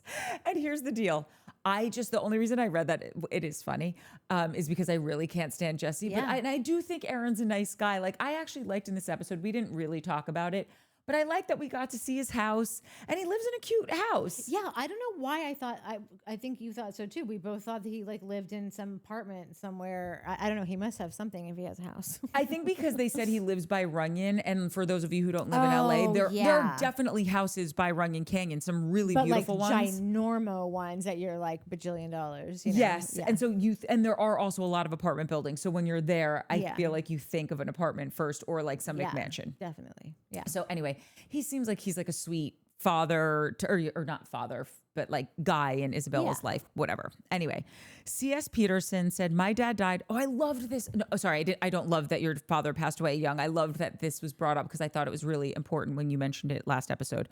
My dad died when I was 15. It's been 16 years and I will still get sobs from missing him. The loss is something that is not discussed, and it should be. And I love how open you all are. And I just thought it was so great that you brought that up. Because they don't talk about it enough. Yeah, it's just very odd to me. Like I said, you talk about everything. No one talks about that. And I'm even with Trash today bringing up his dad again. Like, if you're going to get me on anything, I will stop. Like, wait, what? Go ahead, go on. I'm listening. like that would be it from Trash. Yeah. But yeah, it's a fucking crazy ass thing. I don't wish it upon anyone. Yeah, and I do think like it's healthy and great to talk about grief. And I hope I took a picture of it to read, because someone did talk about how I guess like each state or nationwide, there's a really great grief program that people can join for free and, just like help you move through your grief, because we don't talk about it. And I think the reason we don't talk about it is because I think people who are on the end of like, oh, I want to support this person, you don't know what to say, or you think you don't know what to say. When really just like being there, and the way Lala said it was like, I don't know, can I ask, is there anything you want to talk about? Whatever. I think that might be a great starting point. Yeah. And then I think the people who are in this brokenhearted state just feel like people don't want to hear about it again, or I don't want to cry in front of people again. It's just like a lot of unknowing. So let's just normalize it and talk about it. Y'all got to watch this. Great handle. OMG, thank you. I thought I was the only one who rides for Zach. No. You got some Zach stands Big time. riding with you. Yeah, and it's only the train is only getting longer. Like 100%. We might have to start Party of Zach. Oh my God. Schwartz, let me tell you, do not disappoint. One move, and I just feel like everybody will transfer right over real nice. Yeah, exactly. Same table, just different under different reservation name. LL says, Janet has that personality that is nails to a chalkboard, condescending and entitled. She never raises her voice. She pokes with comments to get the reaction she wants so she can say, my husband isn't the one grabbing ass. The hypocrisy that Jason doesn't want anyone to Google him and see an embarrassing comment like he takes his ring off, yet neither one of them have a problem causing damaging embarrassment to Nia and Danny's career, and they have 4 children. The ass-grabbing comment could end his jobs. And I just thought that was a real great assessment of good old Janet. Yeah. Kristen is a math nerd. I think the audience collectively has the opinion of either actually show us what the problem is with Danny or shut up about it. Roden Waldman said, I don't think we change his mind at all about his treatment of Michelle when I don't think he will change his mind at all with his treatment about Michelle when his parent dies. Not at all. You would need so much self-reflection, and Jesse doesn't do much of that. And you got me on that one. I was like, I don't know if that's wrong. No, totally. I think that I just want to clarify that if anything could, that's one of those things. If there's any shot. Yeah. Deborah Traeger said, Janet and hubby need to leave the show. I'll take Zach any day over Janet. And I'm wondering, Deborah, do you think they need to leave the show because like they're not down in the dirt as much as everyone else is? But I hope that's why. Yeah. Oh, this is it. Okay. Remember who the producer is. Ruined VPR and now they're on to the Valley. And Shannon Fall said, whoa, I literally just made that comment about this. Yeah. I think if you look the guy up, he's been the kiss of death on multiple shows. So yeah. Shannon Fall also said, I think Jesse sticks up for Trash Bag because Trash Bag is worse off, which makes Jesse feel better about himself and his choices. We didn't mention that, but you're dead on balls accurate. True. Yeah. Okay. Ronis said, I'm agreeing with everyone on the Danny issue. I think Janet and co are using Danny to deflect from other problematic people in the group, and they do see him as an easy target. He is clearly nowhere near as toxic as Jax or Jesse or even Janet. I also think that Danny does have a potential issue with binge drinking that affects his judgment and behavior, which is why Nia tries to nip it in the bud and get him home before he embarrasses her or himself. I'm rewatching season 1, and you do see glimpses of messy antics on the Baby Moon episode, so I think you can all agree to agree actually on this one. Wishful thinking. But I agree with all of that. Oh, okay. This was Martin Conmay said, the Valley episode continues to steep down hill slide. At this point, watching feels like gawking at a crime scene, which I thought was the perfect analogy. Yeah. Someone told me the same showrunner, Jeremiah, again, another one, produced the final episode of VPR, this year's Southern Charm, and now the Valley. Houston, we have a problem. Yeah, seriously. Oh my God. We totally do. This cannot be that hard. To produce a show. I can't imagine it's this hard. Like everyone just wants to work. Like I just think like the one big note everyone's got to remember when you're producing these shows is we also, the drama's great, but like we also want to see the love and the growth and the camaraderie. And real friends who are not all trying to kill each other. Yes. And Carrie Peacock says, oh my God, the newest episode I can barely watch because there's so much trash in it that I have to fast forward practically all the scenes. He's so disgusting. But also, Janet just keeps getting worse. You would think Danny assaulted her the way she keeps talking about what happened to Janet. Again, not her. She is such a boring Karen that she has nothing better to do than talk about Danny and Nia. Lastly, I was so tempted to join Party of Schwartz because I don't want to be left out. But he's not helping his case by being so closely associated with trash and going on Watch What Happens with him. Okay, 2 things. First of all, I think we went over a lot of the Watch What Happens transcript and like, I think that I personally think that Bravo is asking him to be a part of Jax's world more so. I also, and this is not on any viewer to accept, but I think that we always just try to ask questions like, why is this happening? What, like, just I think Bravo is asking him to do it, but I think that also if we should maybe remember that Schwartz has had a hell of a year financially. Yeah. Massive setback. I think that if he is doing, if he has, decided to be a part of the Jax circle or has said yes to helping him, whatever, I think that he is doing it the most gracefully that he possibly can and using all of his opportunities to say, we didn't come together. I don't think he's changed. He doesn't even say, I have hope for him. He says, I'm holding space to have hope. Yeah. Like, it's like, I'm not even holding space for Jax. I'm holding space for some hope. Because who doesn't love hope? Correct. The audacity of hope. Yes. I honestly was so proud of him and so thrilled. If the only good thing that came out of that Watch What Happens live episode was Schwartz saying, no, I don't think he's changed, I was just like, bravo on bravo to you, sir. Yeah. I really think he's taken every opportunity to say those kinds of things in every scene that they're in together. So I'm not saying that any of that is your problem and you as a viewer can still kick him out of bed. I wouldn't. I think I've made that quite clear. But I would say maybe challenge yourself to give him a chance to where if he does anything bad, I can just erase your name right off Party Schwartz like it never happened. Yeah. Like maybe just like might be nice to be hold out hope for Schwartz. We're gonna write your name in pencil, Carrie. Hold space for hope for Schwartz. Exactly. May I also you simmer on that and you let us know next week. Yeah. Get back to us in the comments for this episode. Schwartz isn't going anywhere. Yeah, exactly.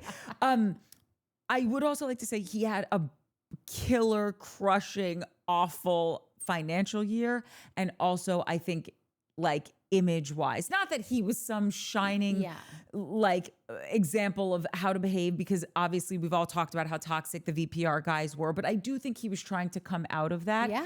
And I think he would like to just, if he's gonna go out, I think he just wants to go out maybe as this better, more mature version of himself, which he does seem to be. And I keep going back to the fact that he can't be so terrible and have done no work on himself if Katie, who doesn't suffer fools, whether you like her or not, like she has always told him to either stick it where the sun don't shine or conversely, stay friends with him. Dude, did you hear him talk about her when he said something about her aura? Yeah.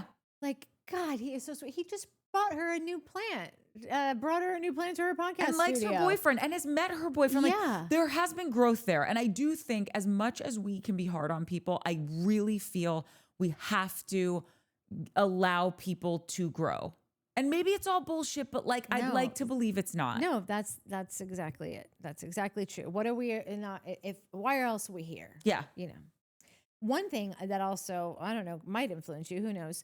But I think that Carrie, I think she's the one that told us that she came to us through Christina Coca. Yeah.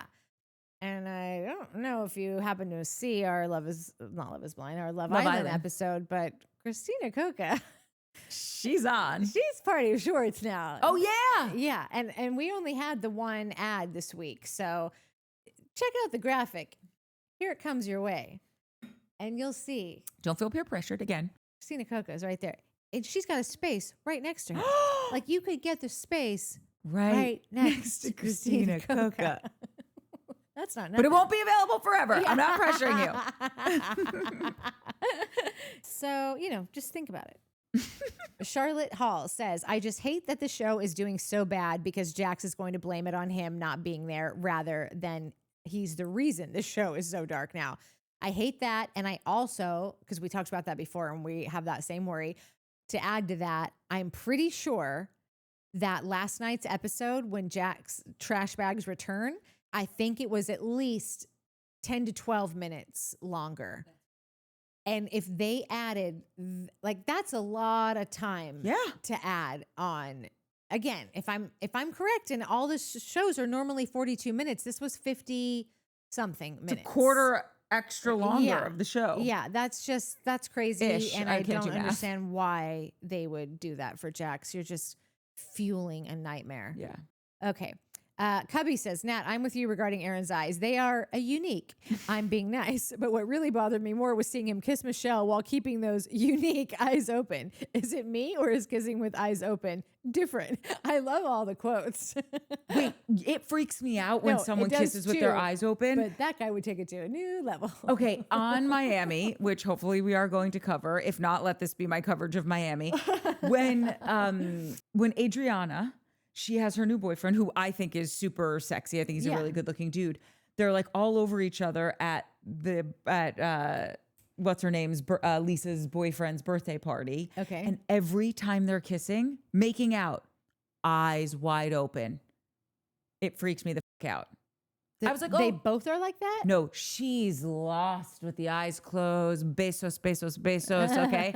And he is making out with her with open eyes. And it wasn't one time. It was every single time. That's weird. Don't do it. Please don't do that. Veered. Again. That's too very weird. Yeah.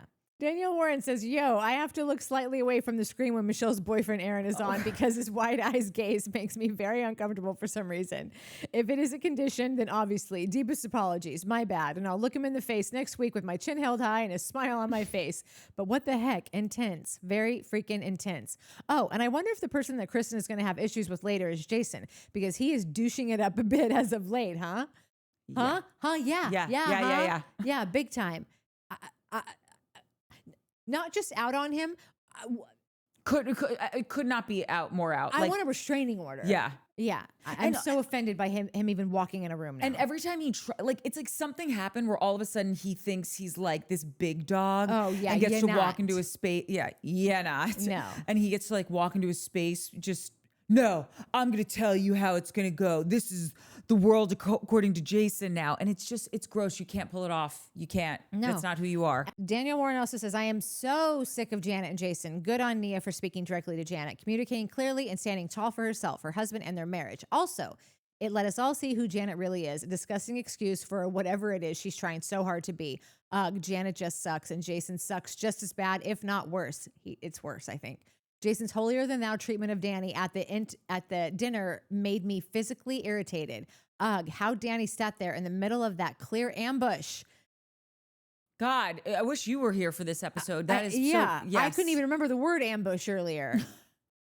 To try and make him look worse than Jax, which is not the actual case. I don't know. I would have at least slipped one calm shut the fuck up out there in one of the Jason's direction, but Danny is more calm than most. Even in his blackout clips, and she quoted his blackout clips, he's stumbling around dressed like a pirate saying, you guys are my best friends. How dare he be so awful? Anyway, I'm only 20 minutes into this episode, but I had to rant quickly because these people really do suck. Nia, Kristen, Zach, and Danny, and Melissa too are cool with me. Luke is fine. He's a fun type of messy, and I'm currently here for it. Haha, love you guys. Agree with all that and love you back. Comment. Yeah, stellar. Yeah.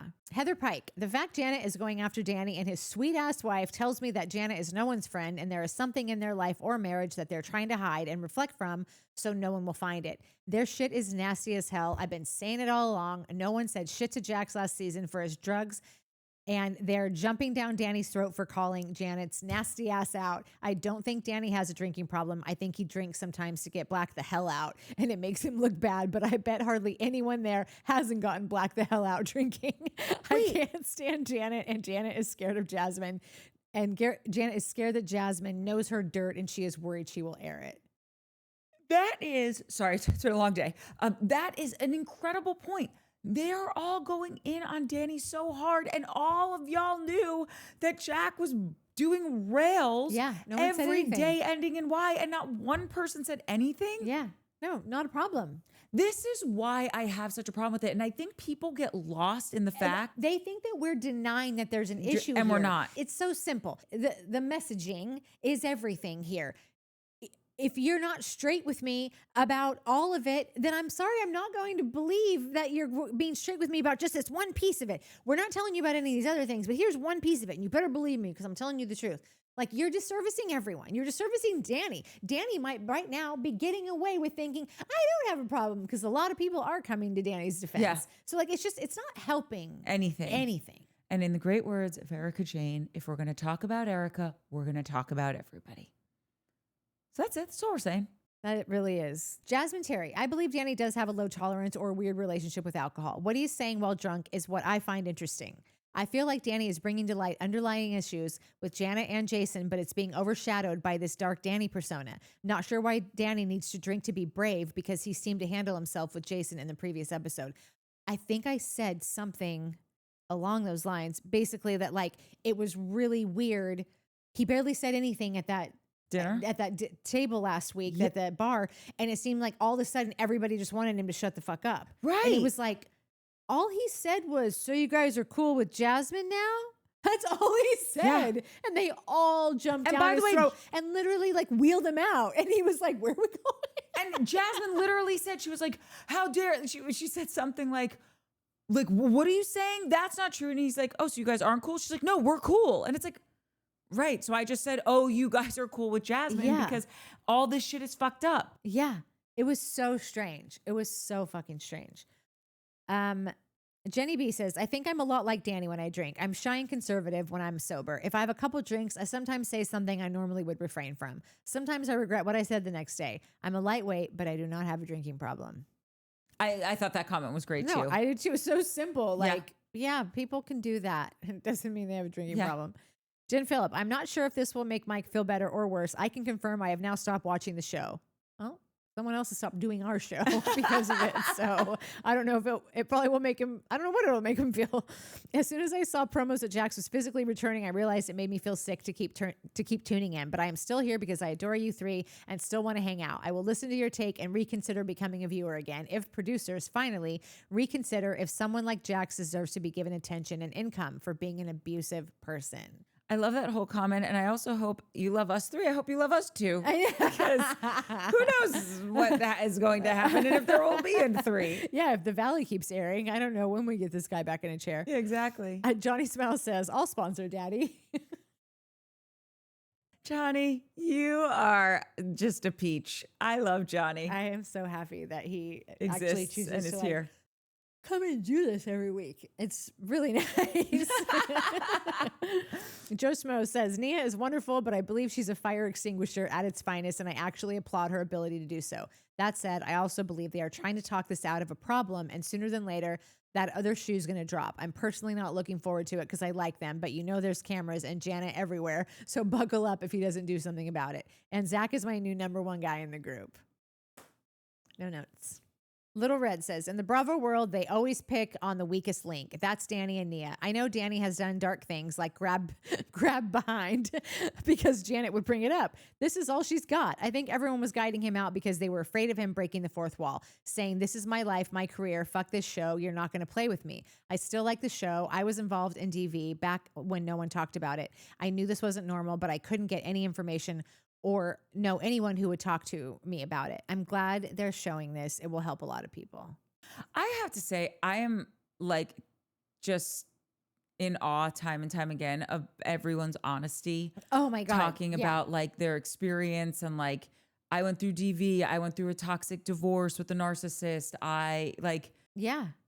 You guys are incredible. I had to help my parents out of bankruptcy. I have to take care of my mother who was an asshole. And here I am living with her and doing everything for her.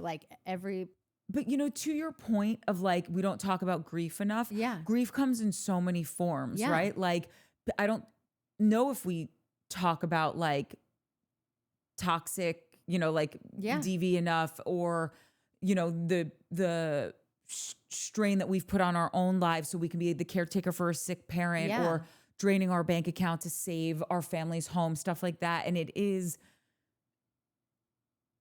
that those are different kinds of, grieving the loss of like a relationship that you maybe wanted with your parent, or grieving the fact that like, wow, this was money that was going to change my life. And now I'm not going to see that again. And I just think the more we talk about it, the more we realize like, oh no, we're all in the same boat, and grief comes in different different ways.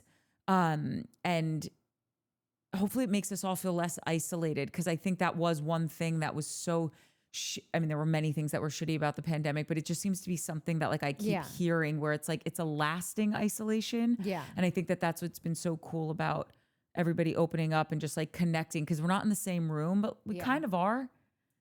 I agree. And it might be the one thing that Bravo hangs its hat on, is how like their community is so massive. We've clearly felt it. It's like changed our lives. Yeah. So, as much shit as we talk about a lot of the choices Bravo makes, those choices also end up being discussed in comment sections. And I don't know, maybe they've decided that that's worth something, or more than people give it credit for. And I think we certainly know that it's worth everything. Totally. So yeah. Also, just the fact that I feel like I've been talking to Little Red every week, and like would have never guessed that this was one more facet of her life. Yes, like, that's what I mean. Like everyone's so you would never know. Yeah. And I think I fucking love you guys. Yeah. LL Nut says, Michelle's always posting houses on Instagram. I think she's still working outside of the show, and I don't think she misses the lifestyle. It was Jesse who apparently was overspending to look like the people he sold to. I truly don't think Michelle cares. You could be totally right. You know, when you know someone and you see so many similarities in them that you just decide like, oh, this is their life. Yeah. I might have done that. I read that comment, and then when I was watching this last episode and we finally saw Erin's house, I actually noted, and I think I responded to them saying like, I totally agree. I do think it gave her angst because he wasn't spending money they had. He was spending money they didn't have. And I think she's comfortable with Erin and they're building something together. And I'm rooting for her and Erin. I hope they make it. Me too. Lynn Bendy, Jason's participation in Janet's plan to try to destroy Danny's reputation while totally supporting Jax of all people proves he's just as bad as her. That said, Danny needs to take some responsibility at this point. He should be able to see that Janet and Jason are not going to stop. He should be able to see that his behavior is embarrassing his wife. He should be able to see that he cannot hold his liquor and does and says stupid things when he's drunk. If he can't see those things, he does have a drinking problem. Stop drinking in this friends group. Holy shit, Lynn Bendy. I didn't read this. I read a lot of the comments throughout the week, but then on the day of the show, I copy everything over, just like do a cut and paste. And I had missed that one. And I have a whole thing. I had a whole diatribe before this one. Had his diatribe. Had his diatribe out. But I was like, wanted to tell Danny, like, just like to kind of like weigh his options on like, because I don't, like I said, my reflex at first was like, these aren't your friends. You should go. They don't just like, they're totally dirtying you up. Like, this is crap. Like, just get out of here. Nothing good can come. And then I changed everything, was like, no. Why should he suffer and everyone else gets to enjoy the spoils? Stay and let's figure out how can you make this work for you. And I know that this would be like a hot take because it sounds like he would be bending to them, but I don't think like Danny shouldn't drink on this show. Treat it like work. You're at your job. And you know what? I understand that you want to like blow off some steam after work with your friends. This isn't after work, and these aren't your friends. This is your second job. Exactly. Someone actually said that in one of the comments, and I wish I could remember who it was because they were like, there are a lot of people on Bravo that realize like I can have 2 glasses of wine or I'm just not drinking on air because I know it's going to somehow bite me in the ass. Martin Conme says, Mike, your fellow Irish con man here. I really had to laugh when I saw Sandoval's dumb face backstage on the AGT broadcast last week. I've come full circle. I started listening to podcasts when Sandoval erupted, and it eventually brought me to you 3. I do always enjoy a good comeback story, but I just can't with this clown. I suppose the Schadenfreude is strong with me and Sandy. I love AGT for the feel-good stories and performances. On a side note, I'm not sure I can live without Dodd's pretzels. I can't stop. The Valley episode continues the steep downhill slide. Oh, wait, did you read this part? I just read the last part of it. Oh, gotcha. Okay. Because Mike would have wanted to read the top part. Look at you.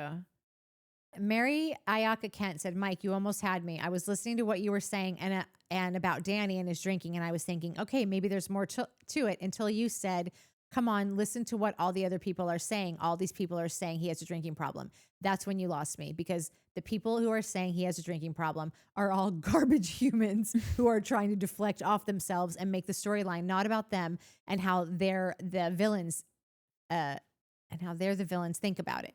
And how they're the villains. And how Think about they're it. the villains. Think about it. The people who are talking about Danny's drinking problem are Janet, Jason, who's basically Janet, Jasmine, who has been on 4 different reality shows, and he was trying to produce herself and was trying to produce herself and claw her way to stay on the show and become relevant. Jesse, who is filth underneath garbage, underneath crap, who is a known liar. Jax, do I need to say anything about him? You don't. Listen, I could keep going, but then we're going to end up poor Brittany. I'm gonna let her off the hook this week. She kicked the dude out, filed for divorce, put all of his stuff in trash bags, and I loved it when Jax did for one moment appear to have a brain, and he said, "Wow, trash bags, huh? To take out the trash? Yeah, you got it, you nailed it. Smartest thing you've ever said." And you know what? It's true. The trash does take itself out. Yeah. Oh my God. Mary Ken again. Jason is a narc. Beta bitch. Oh my gosh, I love you guys. Okay. I'm just the waiter. Meteor Wine says, it has become uncanny valley, a phenomenon whereby a computer-generated figure or humanoid robot bearing a resemblance to a human being arouses a sense of unease or revulsion in the person viewing it. Unease and revulsion. That's all, folks. God, Meteor, you're the best.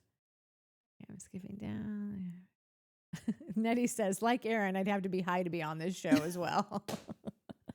And I love that Nicole Quinlan said, she was the first comment, and she just put, morning. That was so cute. I thought that was so adorable. I know. Morning, I love that. afternoon, and good evening.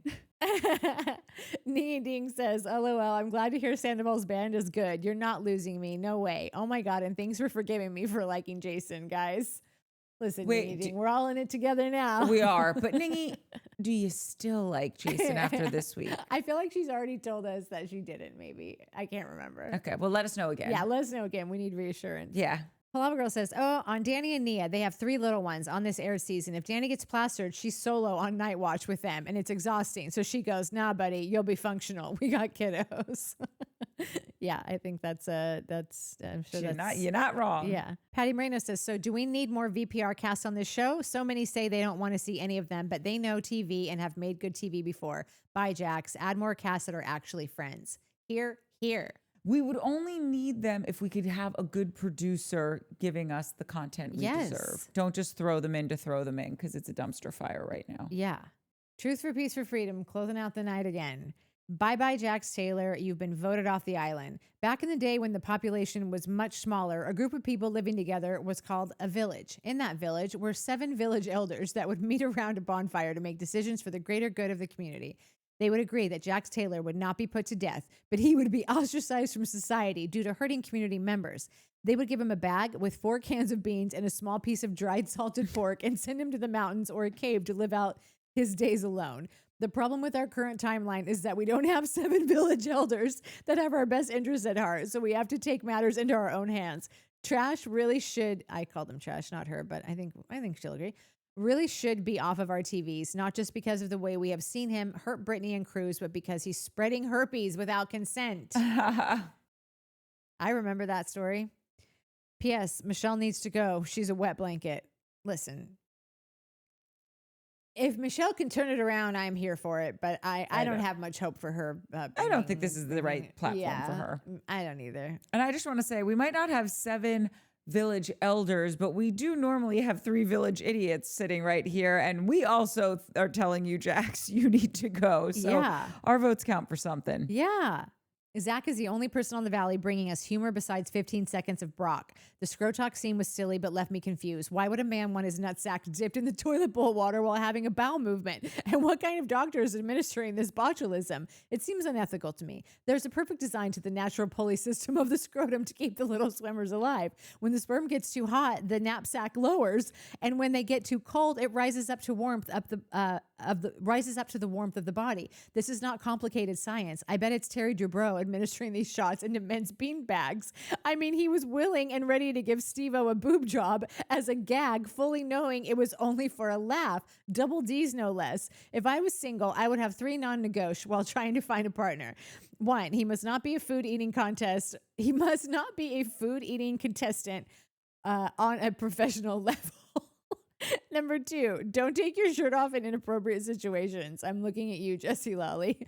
And number 3, last but most importantly, you must not be using Scrotox. I'll accept long swinging balls on my partner when we're elderly, not this season of my life.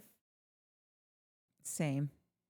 I love that I've grandfathered in that it's only me that's allowed to read these comments because I feel like a real fucking winner at the end of the night. Okay, that's all we got. Literally. Yeah, it really is. Oh my good God. Oh, my leg. Okay. So next week, I don't know what is going to be happening next week. I just want to give a heads up that we are, I have to go home for my other dad's memorial. So we'll be up in Northern California for 3 days. And it just happens to be like, of course, on the night the Valley airs, Next Gen airs, some Love Island. So we're going to try to figure something out, but you're probably going to be getting things way later than you're used to. And I'm real sorry about that, but that's the breaks. It happens. Yeah. Ciao for now. Like and subscribe. Yeah, like and subscribe and love you guys. Love you. Yeah. Oh, hi, Foof. Oh, that's so cute, Foof. Foof was like, oh, you're going to Memorial? Oh, I love you, buddy. I love when they bunt.